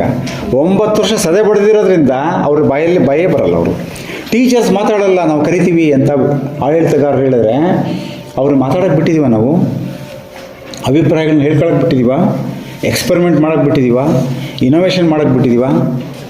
ಯಾರೂ ತಡೆದಿಲ್ಲ ಅಂತ ಹೇಳ್ತೀವಿ ನಾವು. ತಡೆದಿಲ್ಲ ಅನ್ನೋದು ಮಾಡೋದಕ್ಕೆ ಅವಕಾಶ ಕೊಟ್ಟಿದ್ದೀವಿ ಅನ್ನೋಕ್ಕೆ ಸಮ ಆಗಲ್ಲ. ತಡೆದಿಲ್ಲ, ನಾವು ಮಾಡೋಕ್ಕೆ ಬಿಟ್ಟಿಲ್ಲ. ಮಾಡಲಿಕ್ಕೆ ಬೇಕಾದಂಥ ಒಂದು ವ್ಯವಸ್ಥೆಯನ್ನು ನಿರ್ಮಾಣ ಮಾಡಿಲ್ಲ ನಾವು. ಎಲ್ಲಿ ಮಾಡಿದ್ದೀವಿ ನಾವು ವ್ಯವಸ್ಥೆಯನ್ನು? ಸೊ ಯಾರೋ ಒಬ್ರಿಗೆ ನೋಡ್ತಾರೆ ಅವರು, ಯಾರಾದರೂ ಒಬ್ಬರು ಇದು ಒಂದು ಚಿಂತನೆ ಹೇಳಕ್ಕೆ ಹೋದರೆ ಆ ಚಿಂತನೆಯನ್ನು ಮುರುಟಿ ಹಾಕುವಂತಹ ಒಂದು, ಯಾಕಂದ್ರೆ ಕೇಳಿಸ್ಕೊಳ್ಳೋಕ್ಕೆ ಎಲ್ಲರೂ ಬ್ಯುಸಿ ಇದ್ದಾರಲ್ಲ. Everybody is busy in their own ways. Nobody is having time to listen. So ಈ ಒಂದು ಇದರಲ್ಲಿ ನೋಡಿದಾಗ designed education without listening learners. ನಾವೇ ವಿನ್ಯಾಸ ಮಾಡಿದ್ದೀವಿ ಏನೋ ಹಿಂಗೆ, ಸಿಲೆಬಸ್ ಎಲ್ಲ ವ್ಯವಸ್ಥೆನ ಡಿಸೈನ್ ಮಾಡಿದ್ದೀವಿ. We are not listening to the learners. So that is most important. Confused control without care. Control ಎಲ್ಲ ಇದೆ, ಕೇರ್ ಇಲ್ಲ ಅದಕ್ಕೆ. Confused control. And also policies, deadlines, targets, inspections ಎಲ್ಲ ಇದ್ದಾವೆ. ಅಲ್ಲಿದ್ದಂಗೆ ಇನ್ಸ್ಪೆಕ್ಷನ್ಸ್ ಇದ್ದಾವೆ, ಪಾಲಿಸೀಸ್ ಇದೆ, ಡೆಡ್ಲೈನ್ಸ್ ಇದೆ. LBA ಹಿಂಗೆಲ್ಲ ಫಿಲ್ ಮಾಡಿಬಿಡ್ಬೇಕು, ಎಲ್ಲವೂ ಇದ್ದಾವೆ. Everything is there. ಈ ಡೇಟ್ ಒಳಗೆ ಎಲ್ಲ ಆಗೋಗ್ಬಿಡ್ಬೇಕು. ಸೇಮ್ ಗಿಳಿ ಕಥೆಯಲ್ಲಿ ನೀವು ನೋಡಿದ್ರೆ ಎಲ್ಲ ತೀರ್ಮಾನ ತೊಗೊಂಡ್ಬಿಡ್ತಾರೆ, ಎಲ್ಲ ಆಗೋಗ್ಬಿಡುತ್ತೆ. But what is the result? So fear driven decisions. ಪೋಷಕರದೆಲ್ಲ ಭಯಾಧಾರಿತವಾದ ನಿರ್ಧಾರಗಳು. ಭಯ ಅವ್ರಿಗೆ. ಗೌರ್ಮೆಂಟ್ ಸ್ಕೂಲಿಗೆ ಸೇರಿಸಿದ್ರೆ ಹಾಳಾಗೋಗ್ಬಿಡ್ತಾನೆ, ಆಟ ಆಡೋಕ್ಕೆ ಬಿಟ್ಟರೆ ಹಾಳಾಗೋಗ್ಬಿಡ್ತಾನೆ. ಮಕ್ಕಳು ಆಟ ಆಡೋಕ್ಕೆ ಬಿಡದೇ ಇರೋಂಥ ಪೇರೆಂಟ್ಸ್ ಇದ್ದಾರೆ. ಯಾಕೆಂದರೆ ಫಿಯರ್, ಅವ್ರಿಗೆ ಫಿಯರ್ ಡ್ರಿವನ್ ಡಿಸಿಷನ್ಸ್. ಅವ್ರಿಗೆ ಅವರ ನಿರ್ಧಾರಗಳು ಹೇಗೆ ಅಂದರೆ, ಅಯ್ಯೋ ನನ್ನ ಮಗುನ ಆಟ ಆಡೋಕ್ಕೆ ಬಿಟ್ಬಿಟ್ರೆ, ಪ್ರಶ್ನೆ ಕೇಳಕ್ಕೆ ಬಿಟ್ಟರೆ, ಪಕ್ಕದ ಮನೆ ಮಗು ಜೊತೆ ಮಾತಾಡೋಕ್ಕೆ ಬಿಟ್ಟರೆ ನನ್ನ ಮಗು ಹಾಳಾಗ್ತಾನೆ, ದಡ್ಡ ಆಗ್ತಾನೆ. ಆ ಟೈಮಲ್ಲಿ ಓದ್ಕೊಂಡ್ಲಿ ಅವನು. ಸ್ಕೂಲಿಂದ ಬಂದರೆ ಇಮಿಡಿಯೇಟು ಆ ಮಕ್ಕಳು ನೋಡಿದ್ರೆ ಬೇಜಾರಾಗುತ್ತೆ. ಸ್ಕೂಲೇ ಜಾಸ್ತಿ ನಮ್ಮದು, 7 ಗಂಟೆ 8 ಗಂಟೆ. ಫಿನ್ಲೆಂಡ್ ಅಂತ ದೇಶದಲ್ಲಿ ಬರೀ 3 ಗಂಟೆಯಿಂದ 4 ಗಂಟೆ ಅಷ್ಟೇ ಸ್ಕೂಲ್ ಇರೋದು. ಬರೀ ಓನ್ಲಿ 4 hours ಆಫ್ ಸ್ಕೂಲಿಂಗ್ ಫಿನ್ಲೆಂಡಲ್ಲಿ. Syllabus text book is very thin, ತುಂಬ ಚಿಕ್ಕದು, ಭಾಳ ಕಡಿಮೆ. ನಮ್ಮಲ್ಲಿ ಒಂದು ಪಾಠ ತೆಗೀರಿ, ಆ ಥಿನ್ ಕರಿಕ್ಯುಲಮ್ ಇದ್ರೂ ಆಳವಾಗಿ ಚರ್ಚೆ ಮಾಡ್ತಾರೆ ಅವರು. 1 ಗಂಟೆ ಇದೆ ಅಂದರೆ ಅಫ್ಕೋರ್ಸ್ ನಾವು ಕಂಪೇರ್ ಮಾಡೋಕ್ಕಾಗಲ್ಲ ಫಿನ್ಲ್ಯಾಂಡಲ್ಲಿ, but we can take some lessons. ಅಲ್ಲೇನು ಮಾಡ್ತಾರೆ ಅಂದರೆ, ಕಲಿಯುವಂತಹ ವ್ಯವಸ್ಥೆ ಹೇಗಿರುತ್ತಂದರೆ ತುಂಬ ಆಳವಾಗಿ ಚರ್ಚೆ ಆಗುತ್ತೆ. ಕೂತ್ಕೊಂಡು ಚರ್ಚೆ ಮಾಡ್ತಾರೆ, ಡಿಸ್ಕಷನ್ ಮಾಡ್ತಾರೆ ಮಕ್ಕಳೆಲ್ಲ. ಇಲ್ಲಿ ಏನಂದರೆ ನಾವು ಸಂಪೂರ್ಣವಾಗಿ ಬೇಗ ಸಿಲೆಬಸ್ ಮುಗಿಸ್ಬೇಕು, ಇಷ್ಟದಪ್ಪ ಇದೆ. ಸೊ ಇದು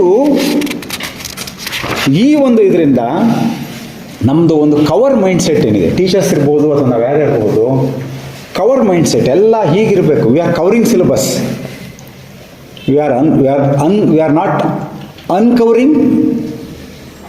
ಅನ್ಕವರ್ ಅಂದರೆ ನಾಲೆಡ್ಜ್ ಅಥವಾ ಅವರು ಒಂದು ಕ್ಯೂರಿಯಾಸಿಟಿಯನ್ನು ಅನ್ಕವರ್ ಮಾಡಬೇಕು. ಕ್ಯೂರಿಯಾಸಿಟಿ ಬಿಚ್ಚಬೇಕದು, ಹಾರಾಡಬೇಕು. ಗಾಳಿಪಟದ ಹಬ್ಬ ಮೊನ್ನೆ ಆಯಿತು, ಮಕ್ಕಳೆಲ್ಲ ಆರಿಸಿದ್ರು. ಎಲ್ಲ ಒಂದು ಸ್ವಲ್ಪ ಜನ, ತುಂಬ ಜನ ಆರಿಸೋದು ನೋಡಲಿಲ್ಲ ಅದನ್ನು. ಮಕ್ಕಳು ಗಾಳಿಪಟ ಥರನೇ ಅಲ್ವಾ, ಹಾರಬೇಕಲ್ವ ಅವರು. ಹಾರಕ್ಕೆ ಬಿಟ್ಟರೆ ತಾನೇ ನಾವು ಸೂತ್ರ ಹಿಡೀರಿ ನೀವು ಬೇಡ ಅಂತ ಹೇಳಲ್ಲ. ಭಯ ಏನು ಅಂದರೆ ಸೂತ್ರ ಇಲ್ಲ ನಮ್ಮ ಹತ್ರ ಅನ್ನೋ ಹತ್ರ ಭಯ ಎಲ್ಲರಿಗೂ.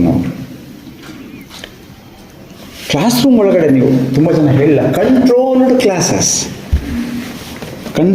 ಕ್ಲಾಸಸ್ ಸೈಲೆನ್ಸ್ ಅಂತ ನಾವು ಅಂತೀವ, ಅಥವಾ whether we are building trust, ಮಕ್ಕಳನ್ನು ವಿಶ್ವಾಸಕ್ಕೆ ತಗೊಂಡು ಪಾರ್ಟಿಸಿಪೇಷನ್ಗೆ ಅವಕಾಶ ಕೊಡ್ತೀವ, ಬರೀ ನಿಯಂತ್ರಣ ಮಾಡ್ತೀವ ನಾವು, ಕ್ಲಾಸ್ನ ಕಂಟ್ರೋಲ್ ಮಾಡ್ತೀವ ನಾವು. ಸಾರ್ ಅವರು ಒಂದು ಸ್ವಲ್ಪ ಬಿಟ್ಬಿಟ್ರೆ ಕಂಟ್ರೋಲಿಗೆ ಸಿಗಲ್ಲ, ಈ ಮಾತು ಎಲ್ಲ ಶಿಕ್ಷಕರು ಹೇಳೋದನ್ನು ಕೇಳಿದ್ದೀನಿ ನಾನು. ಅದರಲ್ಲಿ ನೀವು ನಂಬಿಕೆ ಇಟ್ಟರೆ ಗಿಳಿಯ ಕಥೆಯಲ್ಲಿ ನೀವು ಒಬ್ಬರು. ಅವ್ರಿಗೆ ಪಾರ್ಟಿಸಿಪೇಷನ್, ಮೀನಿಂಗ್ಫುಲ್ ಪಾರ್ಟಿಸಿಪೇಷನ್ಗೆ ಅವಕಾಶ ಕೊಡಬೇಕು, ಅವ್ರು ಭಾಗವಹಿಸ್ಬೇಕು. ಅವ್ರಿಗೆ ಇನ್ವಾಲ್ವ್ ಅಂದರೆ ಅವರವರೇ ಚರ್ಚೆ ಮಾಡೋ ಥರ ಮಾಡಬೇಕು. ನಮ್ಗೆ ಅದರಲ್ಲೆಲ್ಲ ನಂಬಿಕೆನೇ ಇರಲ್ಲ. ನೋಡಿ ಹೇಳ್ತೀನಿ, ಟೀಚ್ ಫಾಸ್ಟ್, ಬೇಗ ಫಾಸ್ಟಾಗಿ ಬೋಧಿಸ್ಕೊಂಡು ಹೋಗ್ಬೇಕು ನಾನು. ಅದ್ರ ಬದಲು ಟೀಚ್ ಮೀನಿಂಗ್ಫುಲ್ಲಿ, ಅರ್ಥ ಆಗಿದೆಯಾ, ಅದು ಇಂಪಾರ್ಟೆಂಟ್. ನಿಮಗೆ ಫಾಸ್ಟಾಗಿ ಪಾಠ ಮಾಡೋದು ಇಂಪಾರ್ಟೆಂಟ್ ಅಲ್ಲ. Same method, as A teacher I use only same method. ಯಾವ ಮೆಥಡ್ ಅದು? ಪಾಠ ಓದ್ಕೊಂಬಂದೆ, ಪಾಠ ಮಾಡಿದೆ. Weather I am using multiple methods, there are so many methods. ನಾನೊಂದು ಸರಿ ಒಂದು ಪಟ್ಟಿ ಮಾಡಿದ್ದೀನಿ ಅಲ್ಲ, ಒಂದು ಇದೆ ಇಲ್ಲೇ ಒಂದು ಸೆಷನಲ್ಲಿ ನಾನು ಹೇಳಿದೆ, more than 80-90 methods are there. 80ರಿಂದ 100ವರೆಗೂ ಮೆಥಡ್ಸ್ ಇದ್ದಾವೆ. If you are a teacher, if you want to try new methods, there are hundreds of methods if you are open. Marks define success. ನಮಗೆ ಏನು ಅಂದರೆ ಅಂಕಗಳು ಯಶಸ್ಸಿನ ಅಳತೆಗೋಲುಗಳು ಅಲ್ಲ. Growth is the indicator of success. ವಿಕಾಸ ಏನಿಲ್ಲ.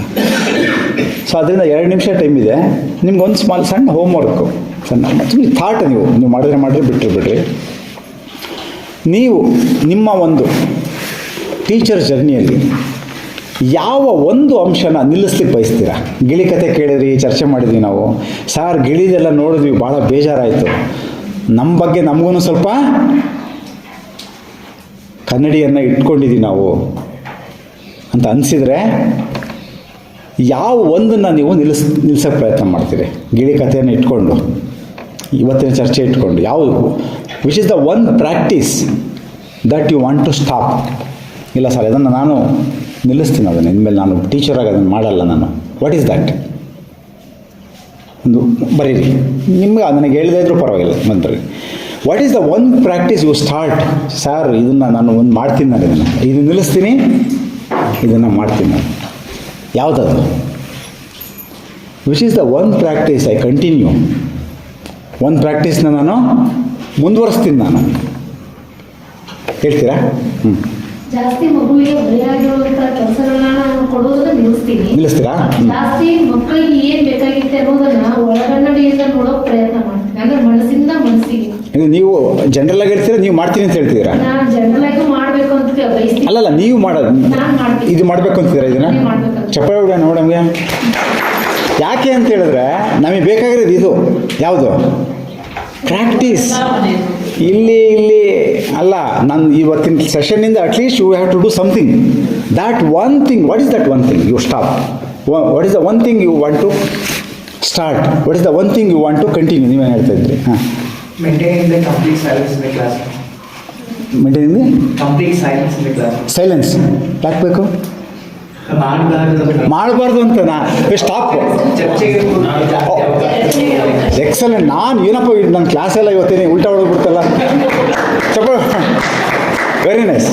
ನೋಡಿ, ಈ ಕ್ಲಾಸಿನ ಎಫೆಕ್ಟು ಆ ಥರ ನಿಮ್ಮೆಲ್ಲರ ಚರ್ಚೆ effect, not the discussion, the effect of the discussion. ಹಾಂ, ಮಾಡ್ತೀರಾ ನೀವು? Very nice, very nice. Okay, very nice. ಆಯಿತು. ಈಗ ನೀವು ಗಿಳಿಯಾಗಿದ್ದರೆ ಏನು ಹೇಳಕ್ಕೆ ಬಯಸ್ತಿದ್ರಿ ಅಂತ ಒಂದು ಸ್ವಲ್ಪ ಯೋಚನೆ ಮಾಡ್ಕೊಳ್ರಿ. ನೆಕ್ಸ್ಟ್ ಕ್ಲಾಸಲ್ಲಿ ಚರ್ಚೆ. ನೀವು ಗಿಳಿಯಾಗಿದ್ದರೆ ಏನು ಹೇಳಲಿಕ್ಕೆ ನೀವು? ಅಲ್ಲ, ಸುಮ್ಮನೆ ಅಂಕಳ. ಈಗ ನೀವೇ ಗಿಳಿಯಪ್ಪ, ನೀವು ನಾವೆಲ್ಲ ಇದ್ದೀವಿ, ವ್ಯವಸ್ಥೆ ರಾಜ ಎಲ್ಲರೂ ಇದ್ದೀವಿ ನಾವಿಲ್ಲಿ. ಸ್ಟಿಮ್ಯುಲಸ್ ಅಂಡ್ ರೆಸ್ಪಾನ್ಸ್ ಇದ್ರೆ ಓಕೆ ಸರ್. ಆ environment ನೋಡಿ, ಒಂದು ಹೈಪೋಥೆಟಿಕಲ್ ಆಗಿ ಹೇಳಿದಾಗ ನೋಡಿ, ಇದು ಏನಂದ್ರೆ ನಾವು ಥಿಂಕಿಂಗಿಗೆ ಹೋಗಲ್ಲ. ನಾವು ಕಲ್ಪನೆಯಲ್ಲಿ ನೀವು ಹಂಗನ್ಬಿಟ್ರೆ ಯಾರು ಕವಿತೆನೇ ಬರೆಯಲ್ಲ, ಕಾವ್ಯನೇ ಬರೆಯಲ್ಲ. ಕಲ್ಪನೆ ನೀವು ಗಿಳಿ ಆಗಿದ್ರೆ ಅಂದ್ರೆ ಏನು ಹೇಳಿಕ್ ಬಯಸ್ತಿದ್ರಿ ನೀವು? ಗಿಳಿ ಹೇಳಿಲ್ಲ ಅಂತಲ್ಲ, ಹೇಳಿದೆ, ಯಾರು ಕೇಳಿಸ್ಕೊಂಡಿಲ್ಲ.